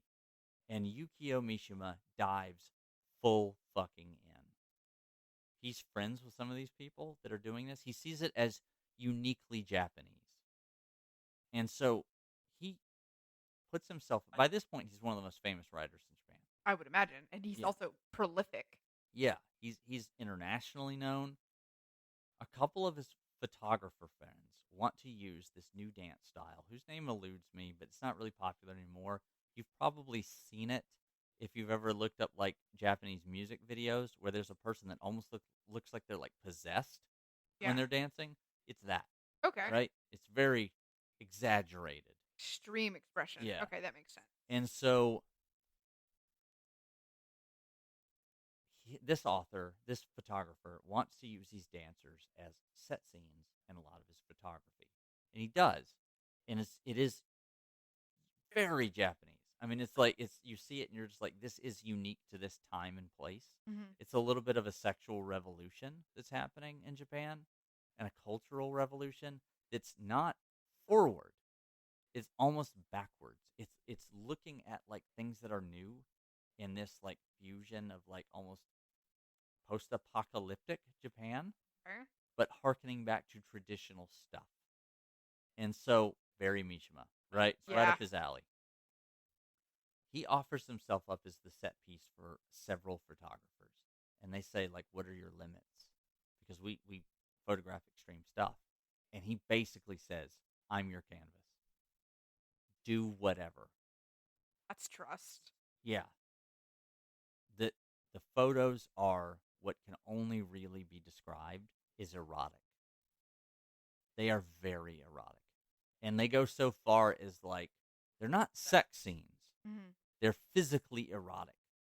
Like at one, he's looking into the camera. He's covered in dirt and there's a rose in his mouth. He's coming out of a pool and he's like flexing. He's got like his friend who's a male female kabuki artist is doing like embracing scenes with him. A lot of them are full nude, and like there's this thing, and the reason why I say I respect him so much for this is because he just didn't give a fuck, dude. Like he went in there and he was like, do whatever. One of the artists literally apologizes to him because he thinks he's pressed it too far, and he basically says, "I said what I said." Mic drop. Yeah, like I said you could use me however, and I meant it. I wouldn't have said it if I didn't mean it. He writes a book about a character that has a sexual awakening, and he spends like 2 months going into various male brothels and strip clubs and just interviewing people. His wife does not like this. Oh, he's married, by the way. Who married that? A friend of his. So one of his prospective wives, one of the ladies that he's courting, would go on to marry the Prince of Japan. He's in fucking high society. God damn. Right? Like, he's in very high society. Yeah. He's in such high society that at one point he literally asked for a visit with a lieutenant general, and they just let him in. Like, he gets an appointment with a general, and they just like, yeah, sure. Damn. And so, like, he is overwhelmingly famous. A little while ago, I touched on him briefly joining the military. Yeah. So he asked to be trained for about 6 months. He wants to march. He wants to be in the military for 6 months. Go through training. Because Japan doesn't have a traditional military. Right? They've got the self-defense force, or the special defense force in some translations. The ground defense force, the air defense force. They're all defense forces. They're not allowed at this point to have a standing military. I mean, right. This is the Allies kind of dismantling the Japanese military machine. They have a treaty that essentially has them as a pacifist constitution for like 50 years. Yeah. They've also passed in the 1950s a act that makes it very difficult to own a firearm or even a sword. You have to like declare it, pay taxes on it, tell them where it is, all that shit. Even today, if you want a sword in Japan, it has to be bought like in country. You can't you can't Temu a sword to Japan. You have to go find a Japanese seller and get one from in country because they're so thoroughly cataloged. Huh. It's the reason why a lot of political assassinations are often carried out with knives in Japan. They simply can't get anything else, right? It's just difficult to and it's hard to sneak anything else up to anyone. But they don't agree. They don't let them go for 6 months. They're like, no, that's no, right? Either join or don't, right? Yeah. You can't come here for 6 months. What they give him is 40 days, 46 days to be precise, Wow. which is very funny. And it's all right, you want to play military, you can come in. Now, the thing is, though, that's a month and a half. Yeah. That's enough to get basic in a defense force because this is the National Guard, right? So, not that the National Guard isn't good at what they do. This is Japan's National Guard in the 1950s.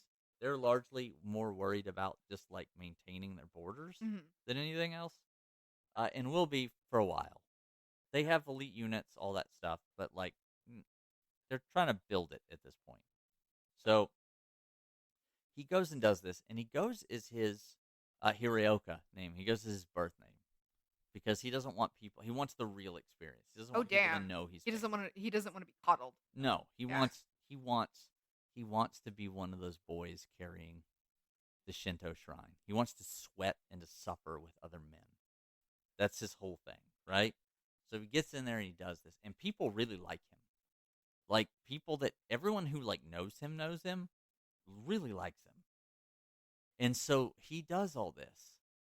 And that's going to bring us up to the modern period in the story. In what is called the Mishima incident. Uh-oh. And this is actually our Morbid Monday story. So we've talked for that was a hell of a build-up. Yeah, it was, because the real thing, real fast. I was wondering, because I'm like, this is fantastic. He's really, I can see where he's really contradictory. Yeah. And, the sexual repression shit is giving trauma. Yeah. But, yeah. Where is the Morbid? Right. Other than, his, ugh. Yeah, other than his incredible fucking flamboyant, I'm going to do everything. And, he's guys, if you're listening to this, read some of his books and you'll understand why I'm so exasperated. Because you're going to read Confessions of a Mask, and you're going to read some of his short stories in which there are a lot of women, and women are not thought of as bad at all, and they're kind of put in this light that is very sympathetic and kind of beautiful in a lot of ways. And then you'll read On Misogyny, and you'll be like, what the fuck's this guy's problem? Right? He's so he's so extra. So the Mishima incident. Yes. Remember I told you, he started bodybuilding in 1955, 1952, really? Yeah, I imagine this dude is jacked. He's ripped. Yeah, he started off tiny. He's now fairly muscular. He's about 40. He's in his 40s. It is now 1967. Okay. He's been doing martial arts. He's been bodybuilding. He's been doing all this shit for more than a decade. Yeah, he's getting on up there. After he leaves the military, he gets all 46 days of it. All 46 days of it. Yeah, he starts getting deeply involved. He starts really getting worried about these communist student revolts that are happening all over the country. People are marching, and they're semi-rioting. Okay. For governmental reform. June 1967, he becomes a leading figure in what's called the Japan National Guard movement, a plan to create a 10,000-man force as a civilian auxiliary to the JSDF. That is the Japan security force, basically, right? The self-defense force.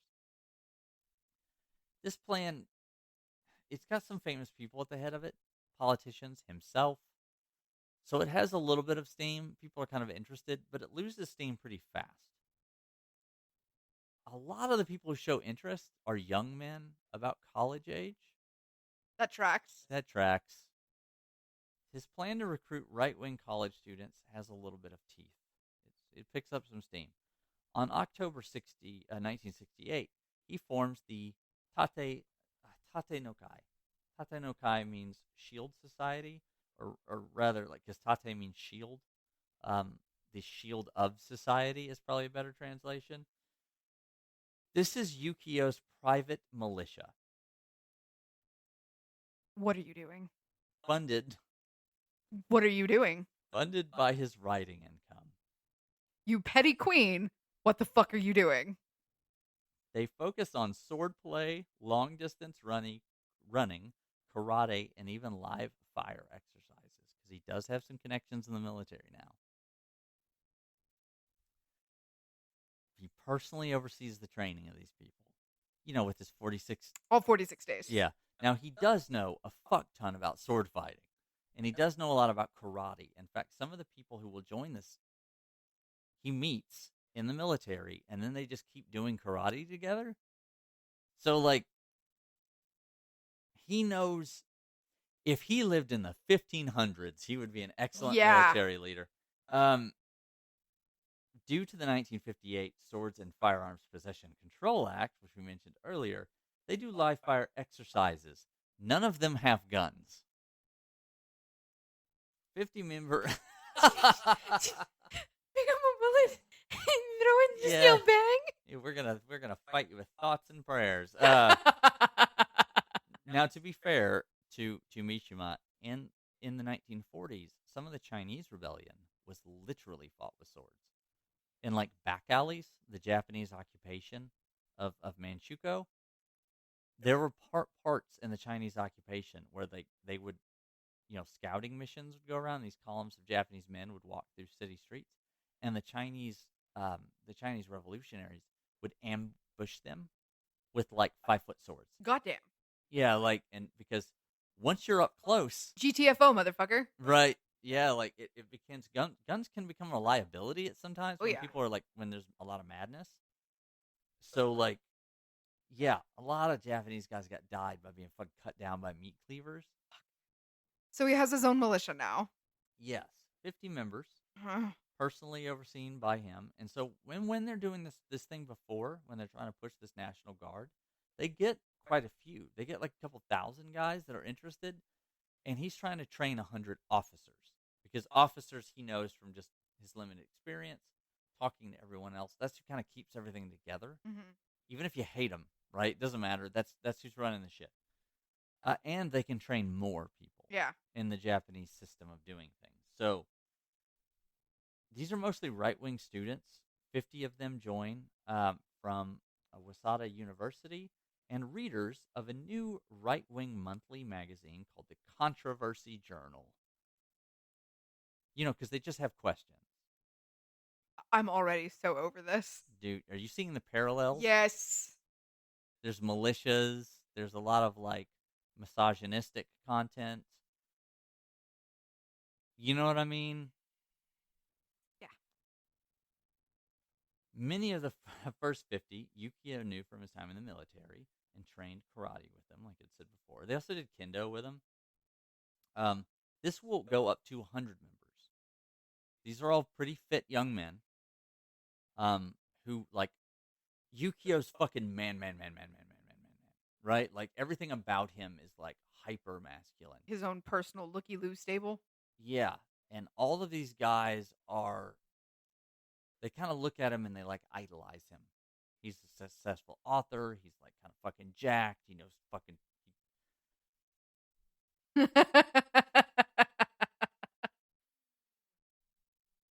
Who they remind me of is guys that are, like, really, really fixated on, like, your favorite Navy SEAL that has a book now.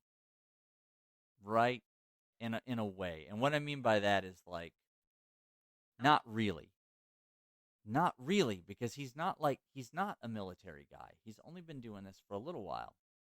He does this, like, what he does is more like fitness than anything else.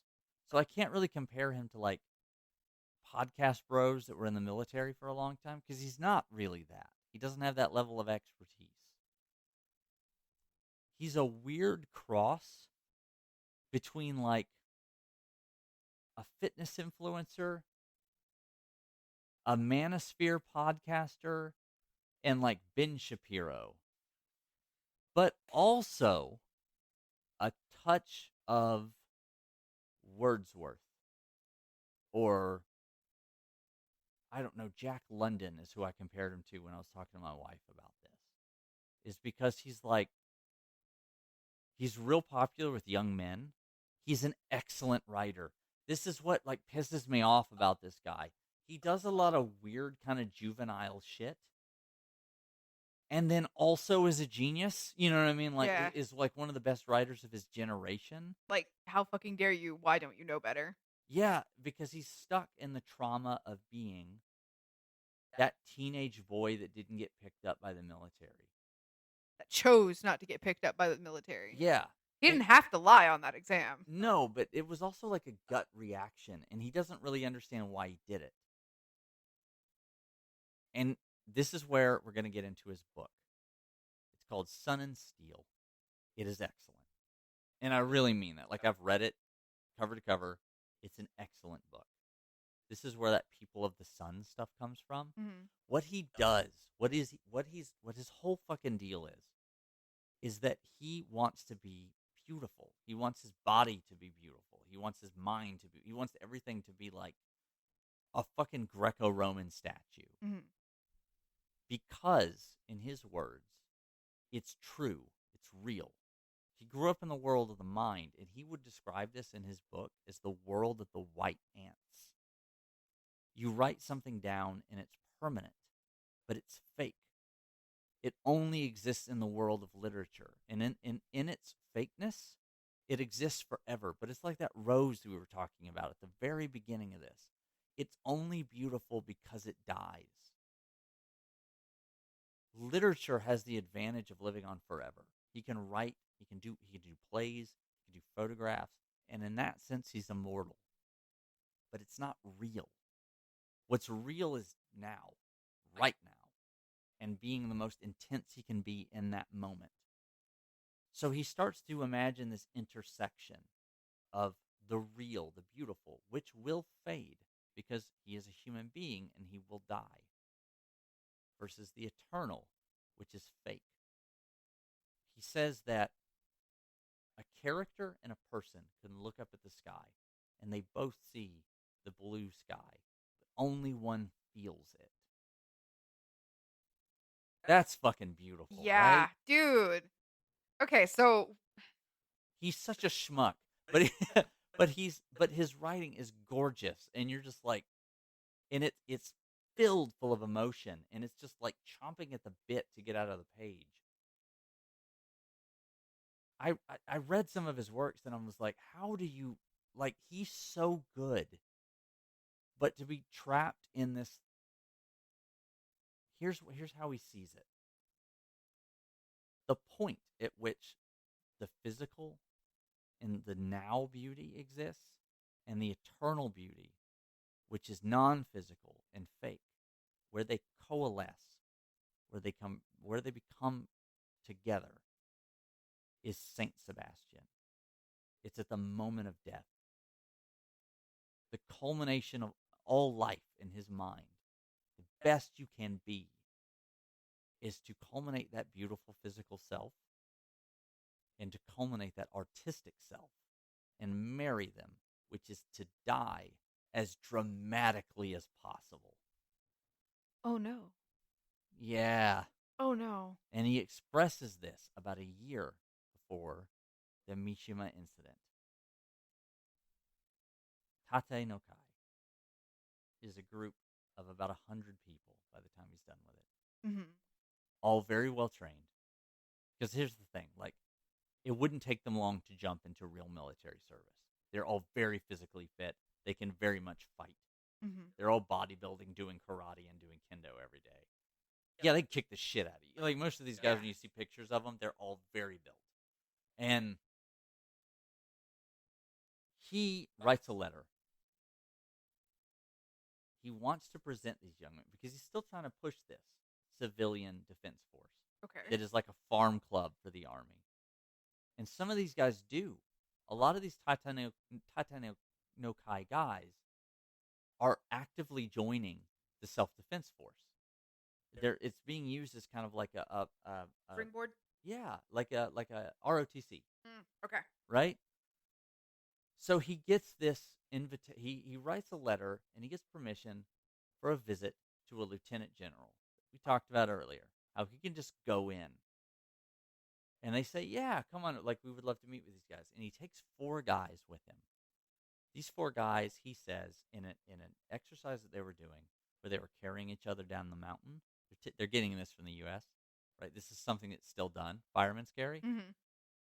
4 of these men were able to go down a mountain holding another human being, and those are the 4 guys he's got with him. They come in. They sit down. They're getting ready to have tea with us, and they're brought in through the gates. They're shown all this stuff. He says hello to everyone. Everyone's kind of like categorized. He's a bit of a star, right? And these guys are like maybe going to be a big deal in a little while. So he explains to the general as they sit down at his desk. And they're having a polite conversation, very casual. Why he takes these 4 guys are with him. He's like, he tells them about the mountain thing, and he's like, and they've shown incredible brass. And as a reward, I want to introduce them to like a real military commander and hero, because this guy was like a big muckety muck during the war. Mhm. And then the general asked, "Hey, what's with that sword?" And he goes, "Oh, would you like to see it?" And then they hand over the sword. Is that a Japanese sword? How are you not getting in trouble with the police? And like the general doesn't give a shit. The general comes from a day where everybody had swords. Yeah. Right? So like he's just like, "Aren't you worried about the cops getting on you?" And he was like, "No, I've got a certificate. This is an old sword that has been transferred into a military saber, which I have a license for. Would you like to see it?" And then he hands over this thing that has like the writing on it where the sword has changed names. Essentially, it's been changed. The type of the sword's been changed. Then he asks the guy, "I'd like, hey, his right-hand man, can you give me a towel? The little thin sweat cloths Uh-huh. that a lot of Japanese people carry. This is a code. This means shit's about to start." The general gets up and he goes, "Oh no, I've got some washi paper over here. You can probably dry the oil. This is what this is about. He wants to get the excess oil off the sword so the lieutenant general can view the sword." And he looks at the Hamon line, the differential hardening line, and he goes, "Oh, it's very beautiful. It's a beautiful blade." Hands it back to him. Student of his produces this cloth, wipes it off, hands it back to him. At some point, the 3 other students get around the other side of the general. They hold him down, and they cover his mouth for a second. And then, or they give the order to cover his mouth, and then the one guy goes, "No, I won't do that. He won't be able to breathe." And then the lieutenant general thinks this is a joke. Because that's the thing about Mishima. He's fucking extra as fuck. Yeah. And people know him, and he's kind of weird, but he's very much in love with Japan. He's not the kind of guy to attack a lieutenant general. They hold him down, and they tie him to the chair. There's a commotion. Officers in the hallway, so there's this frost glass window, but they've put a piece of tape over it to be able to see through.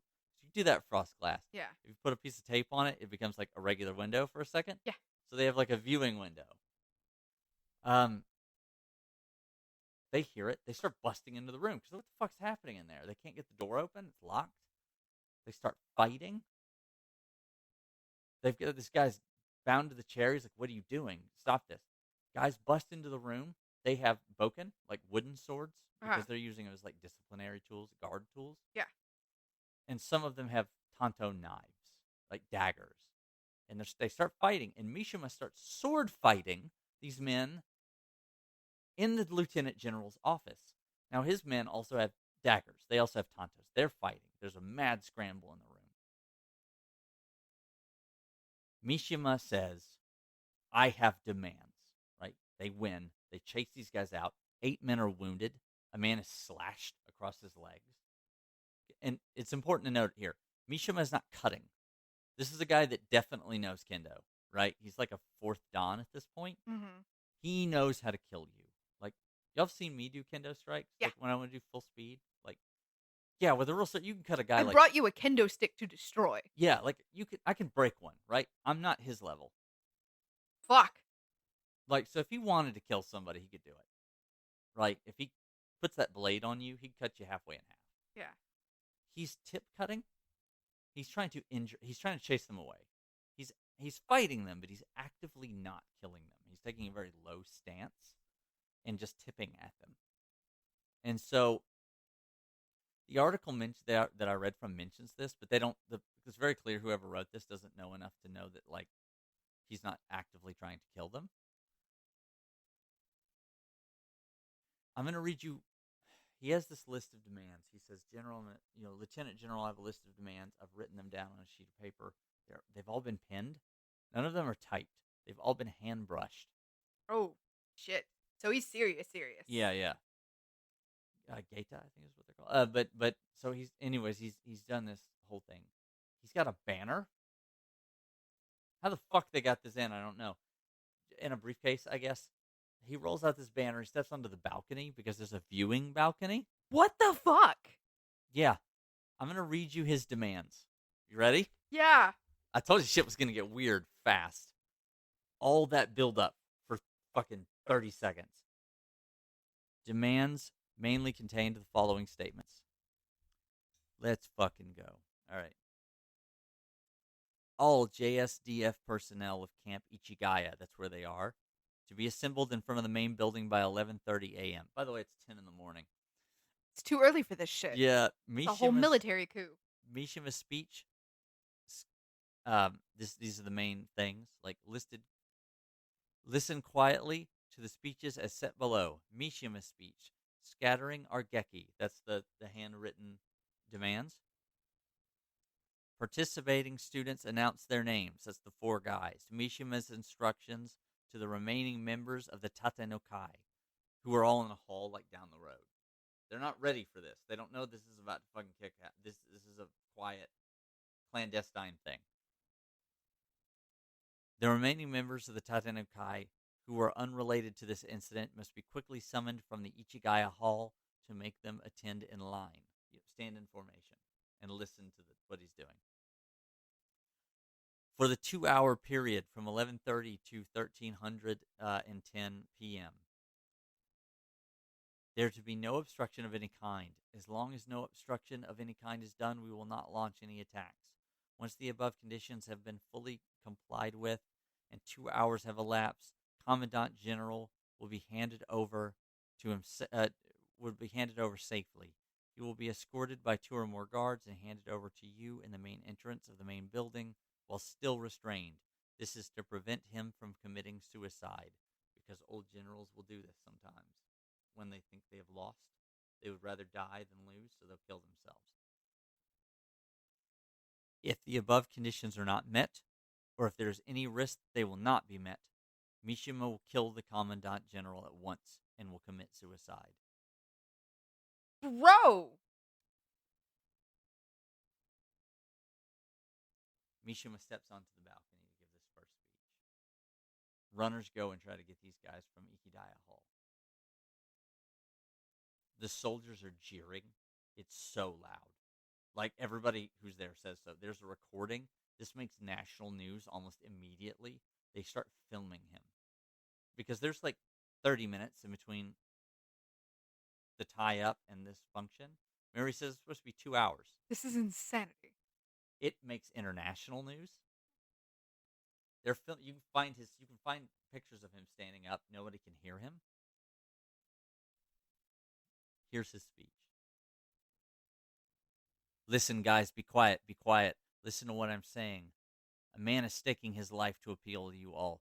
Listen, if the Japanese don't stand up here, if the Japanese self-defense forces don't stand up, there will be no constitutional reform. You will never become just the You will forever become just the troops for America, you and Japan. Commands will only come from America. It is called civilian control.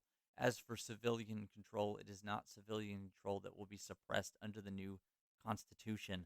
Therefore, I've waited for 40 years for the day when Japan's self-defense force will rise up.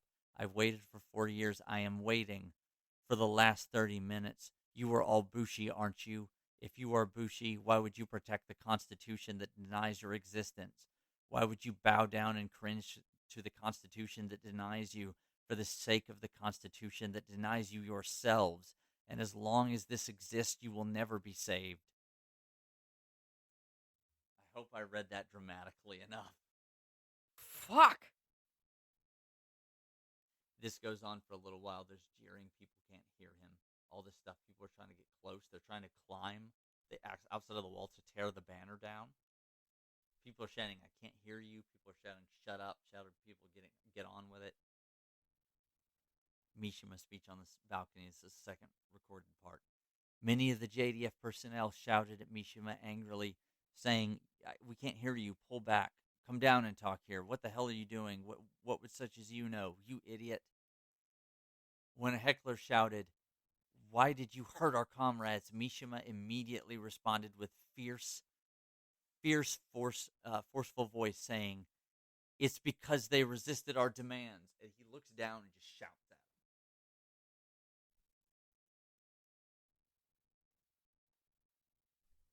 him. This Ooh. goes on for about 30 minutes. People are shouting angrily. Something has gone wrong. What has gone wrong is that they do all this while the elite force, the actual soldiers, like the infantry, is out on march. Uh-huh. He thinks, because he's been like asking people, that it's just the commanders that are out doing some official business. It's the whole force. What's left at the camp is about 100 like logistics people. That's not saying they're not soldiers, but they're not bushi, right? Yeah. He's looking for like professional and many of the soldiers that would be here, the elite forces, are former soldiers from the war. So he's looking for what he's trying to do, what his demands are, is to abolish. When he says abolish this constitution, to reject it, he wants the emperor to be the emperor again. He wants Japan to not deny itself and to more or less kick out the foreigners. I bring this up because of the parallels that are going on right now with Takeuchi, right? This expel the foreigners mentality, Yeah. and why it's considered right wing, and why like there's so much hubbub on the internet about this. If you follow Japan at all, I want to be very clear. Prime Minister Takeuchi is not this guy. No. She's nowhere near that extreme. She's a little bit like isolationist, but not like this. And then also, and nowhere near is like pre-war Japan. The internet has stoked a lot of flames about foreigners and the way they behave in Japan. That's what Takeuchi's whole thing is about. Yeah. This guy's whole thing is about, he is afraid that the American involvement are going to take the soul of Japan. It's going to be so modern that you're not going to recognize it as Japan. It will lose its Japaneseness. Japanese people are always worried about this because if you see like pictures of Tokyo, it looks like New York, right? There's not, but Tokyo is a city that exists side by side with Shinto shrines. There are cities in Japan that are like factory towns in which a 16th century castle is in the distance on a hill. Many Japanese people at this time are fighting for that soul of Japan. Unfortunately, all these bushi are not here. He's talking to people who are very young, most of which are like cooks and logistics people and you know, like nurses and stuff. Not his target audience. Not his target audience. Not that it would matter. And I say this because like he is definitely in the minority of how he feels about this. Yeah. Yeah, this is oof, bud. Yeah. It's cringe as fuck is what it is.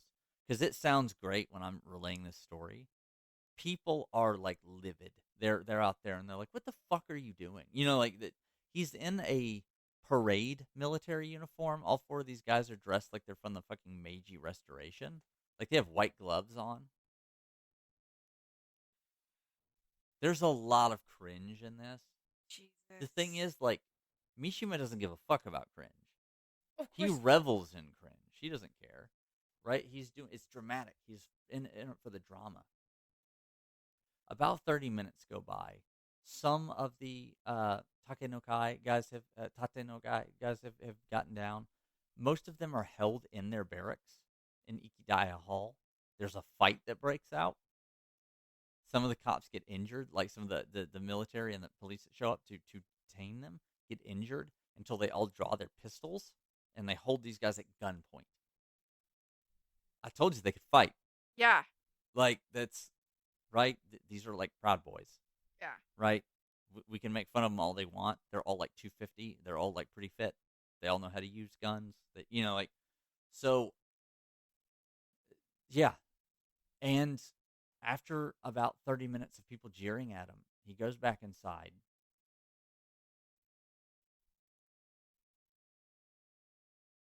He asked his right hand man to switch weapons with him. He gives the sword back to him. And the guy that comes with him hands him a small tanto dagger. Okay. He gets down onto his knees and proceeds to commit seppuku. For those who don't know what seppuku is, My God. Ritual suicide. it's ritual suicide. It is done by entering a dagger into your belly and horizontally cutting your innards open until your second, there's a title for this, but we're just going to call it second, removes your head with a katana. The lieutenant general watches on in horror as this happens. He said he would kill himself if his demands were not Yeah. met. Now, they do not attack the lieutenant general. In fact, that may have just been to give them some space. Yeah. His second makes the first cut. It does not kill him. He hits them. He actually hits them twice in rapid succession. He slumps over because he's just cutting his belly all the way open. Yeah. But he is still alive. The third of essentially like of the four guys, the second of the four guys says, "Do it again." He's still alive. He tries. He's shaking. He says, "It's up to you." To the other guy. The other guy comes up, cuts his head clean off. They take a knife out and make the like incision of skin that is done ritualistically in seppuku. They cut a single layer. This is in order to basically have a clean cut. Yeah.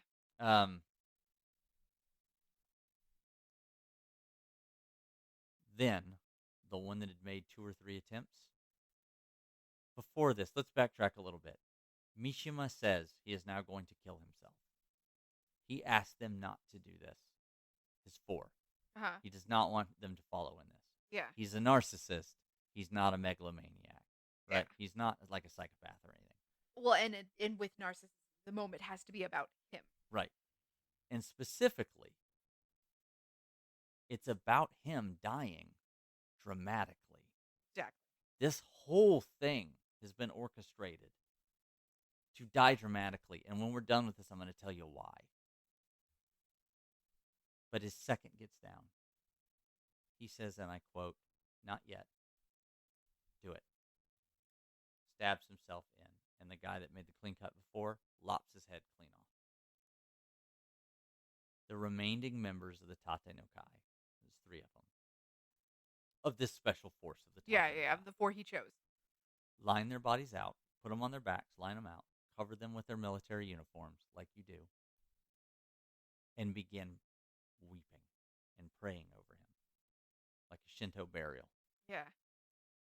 They come up to the lieutenant general very politely, undo his ties, and say that they will now escort him out.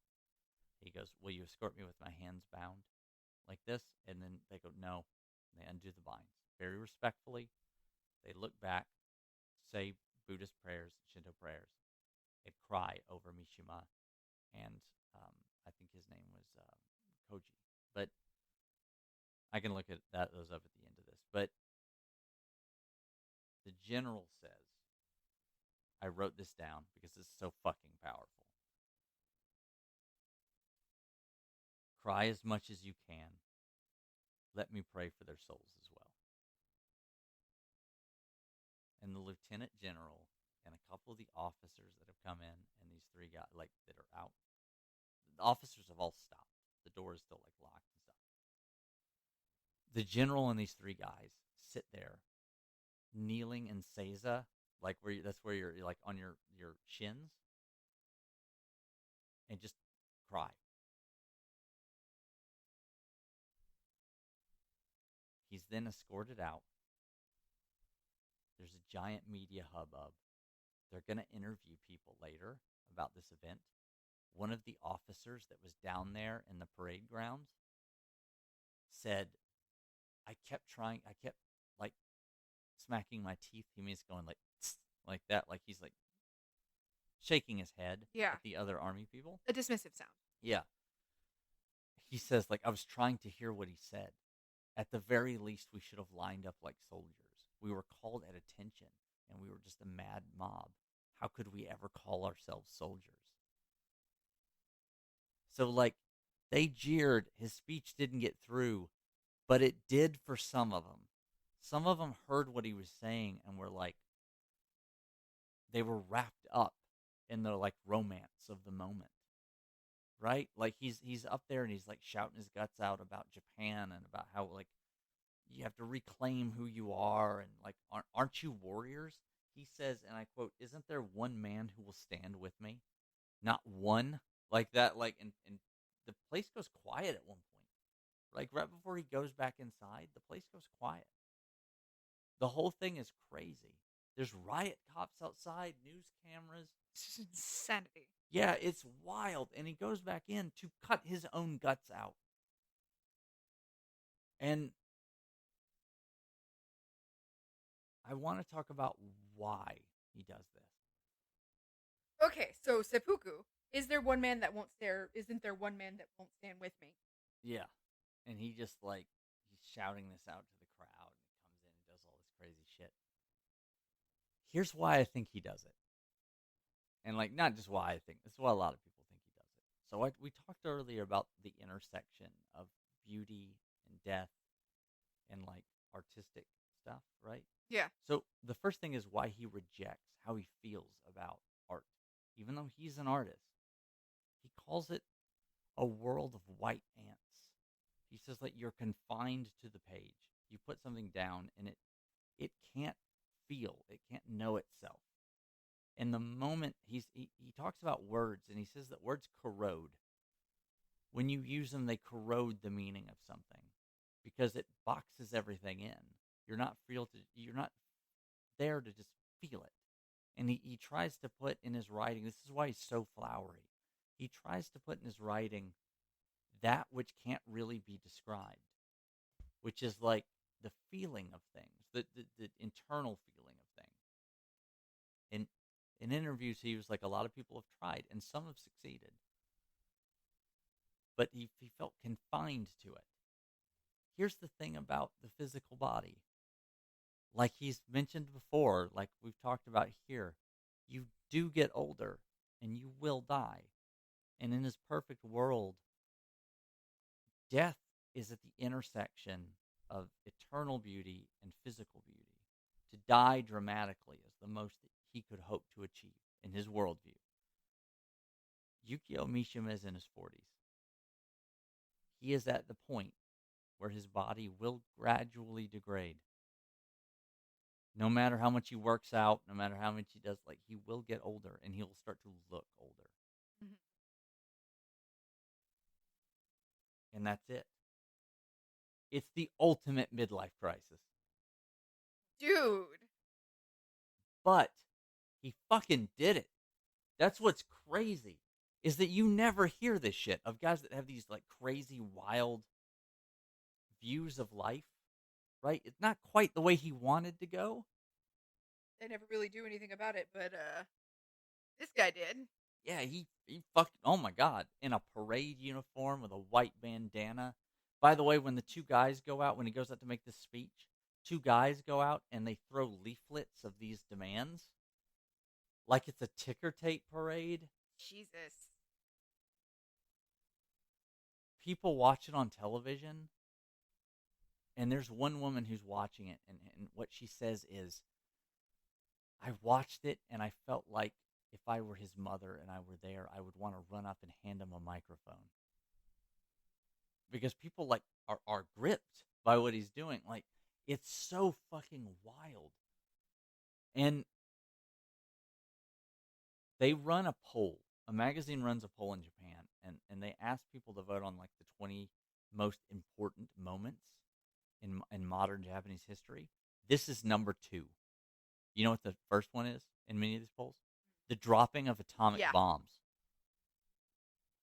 Like that's fucking crazy. Like people watch this, and of course the government tries to like Yeah. they try to shut this shit down immediately because they're and a lot of other social leaders do because they're like, no, this is a step into the direction of like Japanese imperialism again. The thing that got most of us killed, right? And our whole society destroyed and countless works of art destroyed and all that other shit. Japanese people even today are very anti-war. And so like mostly anyways, like that's starting to change. But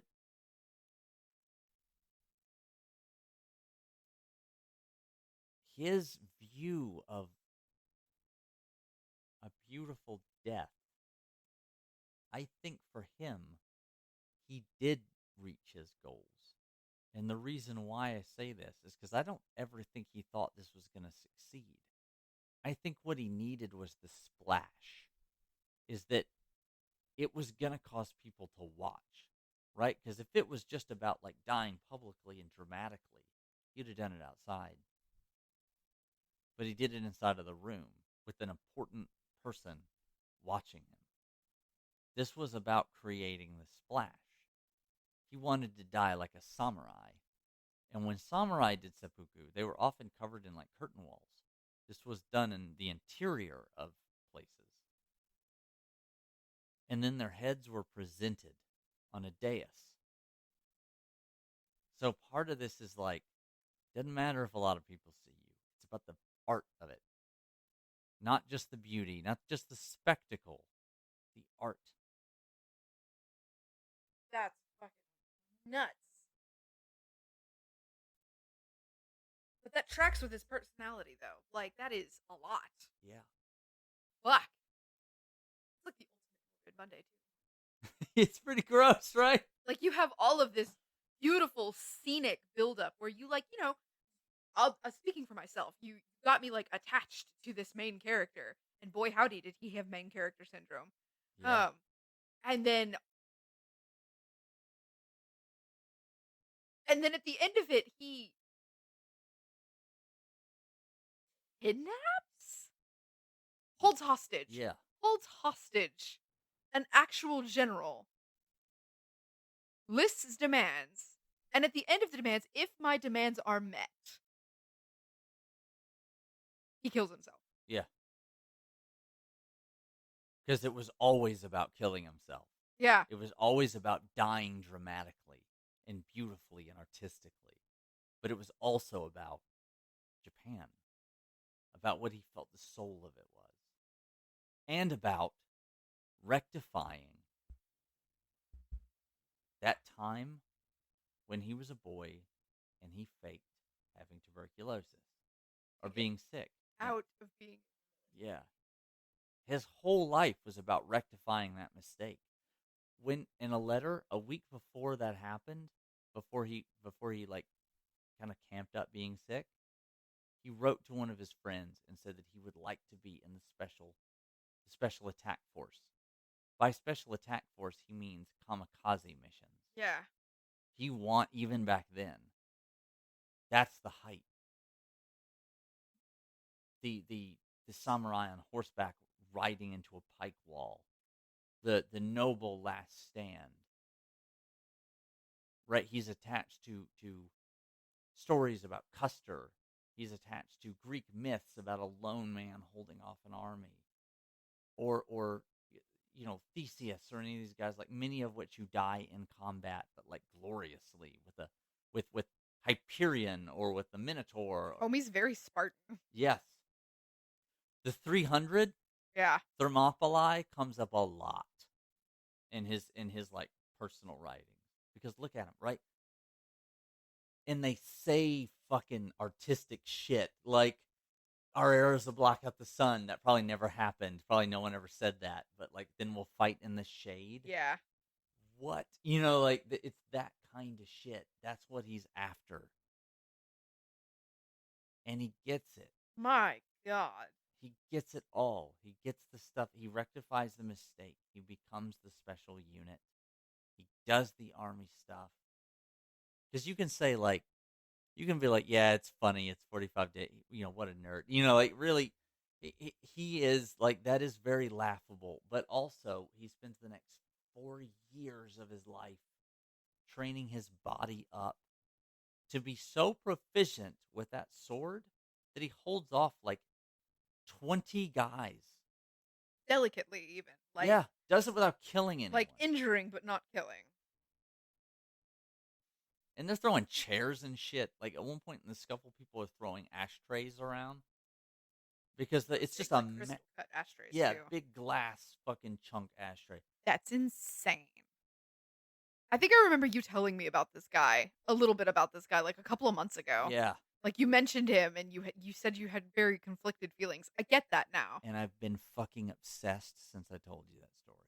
Really? I've read like 4 of his books, a bunch of his short stories. He's so weird to me because I'm in my 40s. Uh-huh. Right? Like there were a lot of shit I wanted to do when I was young that I didn't really have the courage to do. There's something about Mishima that touches at the heart of like being a dude. Like right in there. It's fucking holding a sword up. You know what I mean? Like I Yeah. read about this guy and take all the misogyny out of it, take the suicidal ideation out of it. Half of our friends. Oh yeah. You know what I mean? Easy. Dead easy. Half of our friends. And so like, I mean, fuck Saints. You know what I mean? Like the thing. There's swords on the wall behind me. There's a sword on a wall behind. There's guys fighting, and there's beautiful things that, you know, like that our friend John has the Saint Sebastian painting on his wall. There are a number of swords in my house and various like medieval, I would say Renaissance paintings in my house. And like, yeah, no, I get it. I get it. Yeah, It tracks. it's the dude thing. It's like, yeah, we want to play football. What is playing football but struggling with a big commie statue? You know what I mean? That's what it is. It's the same thing. It's painful. It's struggling, but everybody's smiling. It's that contest of men. There's something about his writings that is just very dude, like at the core of it. And even though he's like a weird, campy guy that does everything hyper dramatically, and he's kind of a dick, you know, like, I would say he made a career out of being an asshole. yeah, he made me understand why people gravitate towards manosphere stuff. Like, I don't gravitate towards manosphere stuff at all. I think there's better role models. If you want like a dude, right? Like there's good and bad manosphere. There's like if you want to work out and be like inspired, David Goggins. He was a Navy SEAL. He was a leader of one of the SEAL units. He's written a lot of books. He's a personal trainer. Inspiring dude. Great public speaker. Inspiring dude. Andrew Tate, piece of shit. Piece of shit. I mean, like a modern pimp that traps girls in Romania where they can't get back home easily. Gross. Yeah, gross dude. All the stuff he says about fighting, probably great advice about that. You can get that from better sources. Go listen to fucking Chuck. Like, I know Chuck Norris is like a hyper right-wing guy right now. He's also like 80. You know what I mean? Like, so I'm like, yeah, that's pretty par for the course. We also grew up in the era where Chuck Norris was like the end-all be-all meme. Yeah. Just go listen to fucking Bruce Lee. There's better people to get this advice from. Listen to Yukio Mishima. It's better than Andrew Tate. Well, maybe. Temper that. Yeah, temper that. But the thing is, like, I read his stuff and I was like, this guy's like proto manosphere stuff because he fucking means it when he's like, everybody needs to be a man to like defend their country and all that kind of shit. He's like, no, I'll stand here on the balcony with a fucking sword and have a guy cut my head off. Like, he fucking After I've gutted means it. myself. Yeah, like, and I was like, holy shit. Like, when he had his reconciliation with the son, from that moment, go. You know what I mean? Like, Yeah. and you're just sitting there going like, and you read his other writing, and I really mean this. Sun and Steel is an excellent book. It's a work of philosophy. It's very contradictory. So it's not good philosophy because he's a novelist, not a philosopher, right? It also sounds very much like he was trying to puzzle through himself through his writing. Very much so. And like when what you feel is contradictory to how you were raised or how you are supposed to view yourself through the lens of society, yeah. Yeah. Yeah, I mean, when you're trying to figure yourself out. There are excellent video essays on this. Esoterica, a guy that I follow that does like esoterics history about like secret religions and cults and esoteric religious rites. He did a thing on Sun and Steel where he was like, this should be considered esoteric writing in and of itself. And he's like a PhD of esoteric stuff. I'll have to read it to get an Yeah. opinion on it because it sounds very much like I would enjoy his writing style, if perhaps not the message therein. Yeah, don't read On Misogyny. On Misogyny is just him being a dickhead, but like, sounds like that one would just piss me off. yeah, it would. It pissed me off. Like, it made me. It was the thing where I was like, I was very attached to his writing, and I was like, how have I never heard of this guy? This guy seems great. This this is such a weird story but what a great like writing style, and I really like. I really get where he's coming from a different angle, but I get him because he writes so personally. And then you read On Misogyny, and you're like, what a fucking asshole. And it makes you really have very conflicted feelings. So, like... And then just to, like, prove his point at the end of the day. Or at the end of his life, I guess I should say. Yeah. Talk about a mic drop. Just wow. Just wow. Yeah. That's all I got for that one. Wow. Yeah. What a build-up. Okay, allow me to rephrase that. What an extraordinary life. Yeah. To have such a, I guess, poignant end. Because I mean, he very very definitely made his impression. Yeah. I mean, clearly it's 2025 and we're still talking about it. Yeah. For a guy that I never heard of. Yeah, same. And then I hit and I was just like, what the fuck? The only reason, by the way, he never won a Nobel Peace Prize for his writing. Mm. He had in the Japanese literary societies, he had a guy that was a little bit older than him that also was up for a piece of writing. Ah, so age went out. Yeah. Yeah. And this was kind of like on purpose. He wasn't mad about it, nothing like that. He wanted the other guy. Because he's like, remember, very Japanese. Yeah. No. I get it. Yeah. There's a certain like age hierarchy. Yeah. Yeah. Thank you for that. 'Cause, like, the confused look on your face. No, I'm like, you're gearing up. Because like I remember now that we've gotten to the crux of the story, I remember you telling me about this or pieces of this guy's story, and I go, wow, he sounds really interesting. I bet I would enjoy that. And then that last 30 minutes of his, or I guess 2 hours of his life. What the fuck, bro? What the fuck? What the fuck? You said he started his own militia, and I went, oh no. Yep. We're getting into... Don't try to host a tiny coup. Yeah. Don't do that. Oh, you didn't. Oh. Yeah. What a way to go. Though he said in a personal letter that what he was trying to incite, this is why he wanted that special forces unit to be there. Mm. He was inciting a coup. Well, he tried. But the wrong guys were there. Yeah. He felt like if he gave that speech to the guys that were now like out on duty, that the 1,500 elite soldiers, somewhere between 1,000 and 1,500 that were there, might have joined his cause, which would have given him approximately, let's say it was 1,000, it would have given him approximately 1,500 Yeah. elite troops in the heart of Tokyo. Well, Yeah. well. I mean, the French Foreign Legion pulled it off at one time. Yeah, but the French Foreign Legion, like, is a story in and of itself. Yeah, they were Goddamn. way more. Yeah. He needed the hardened troops that he didn't have. Fuck, though. I think you were correct. I think this guy may have been like the epitome, the culmination of Morbid Mondays. Yeah. Cause like either way, he was going to die. Yeah, there's no way out of this. He wasn't. He like even like if he put the general to death, he was not walking out of there alive. No.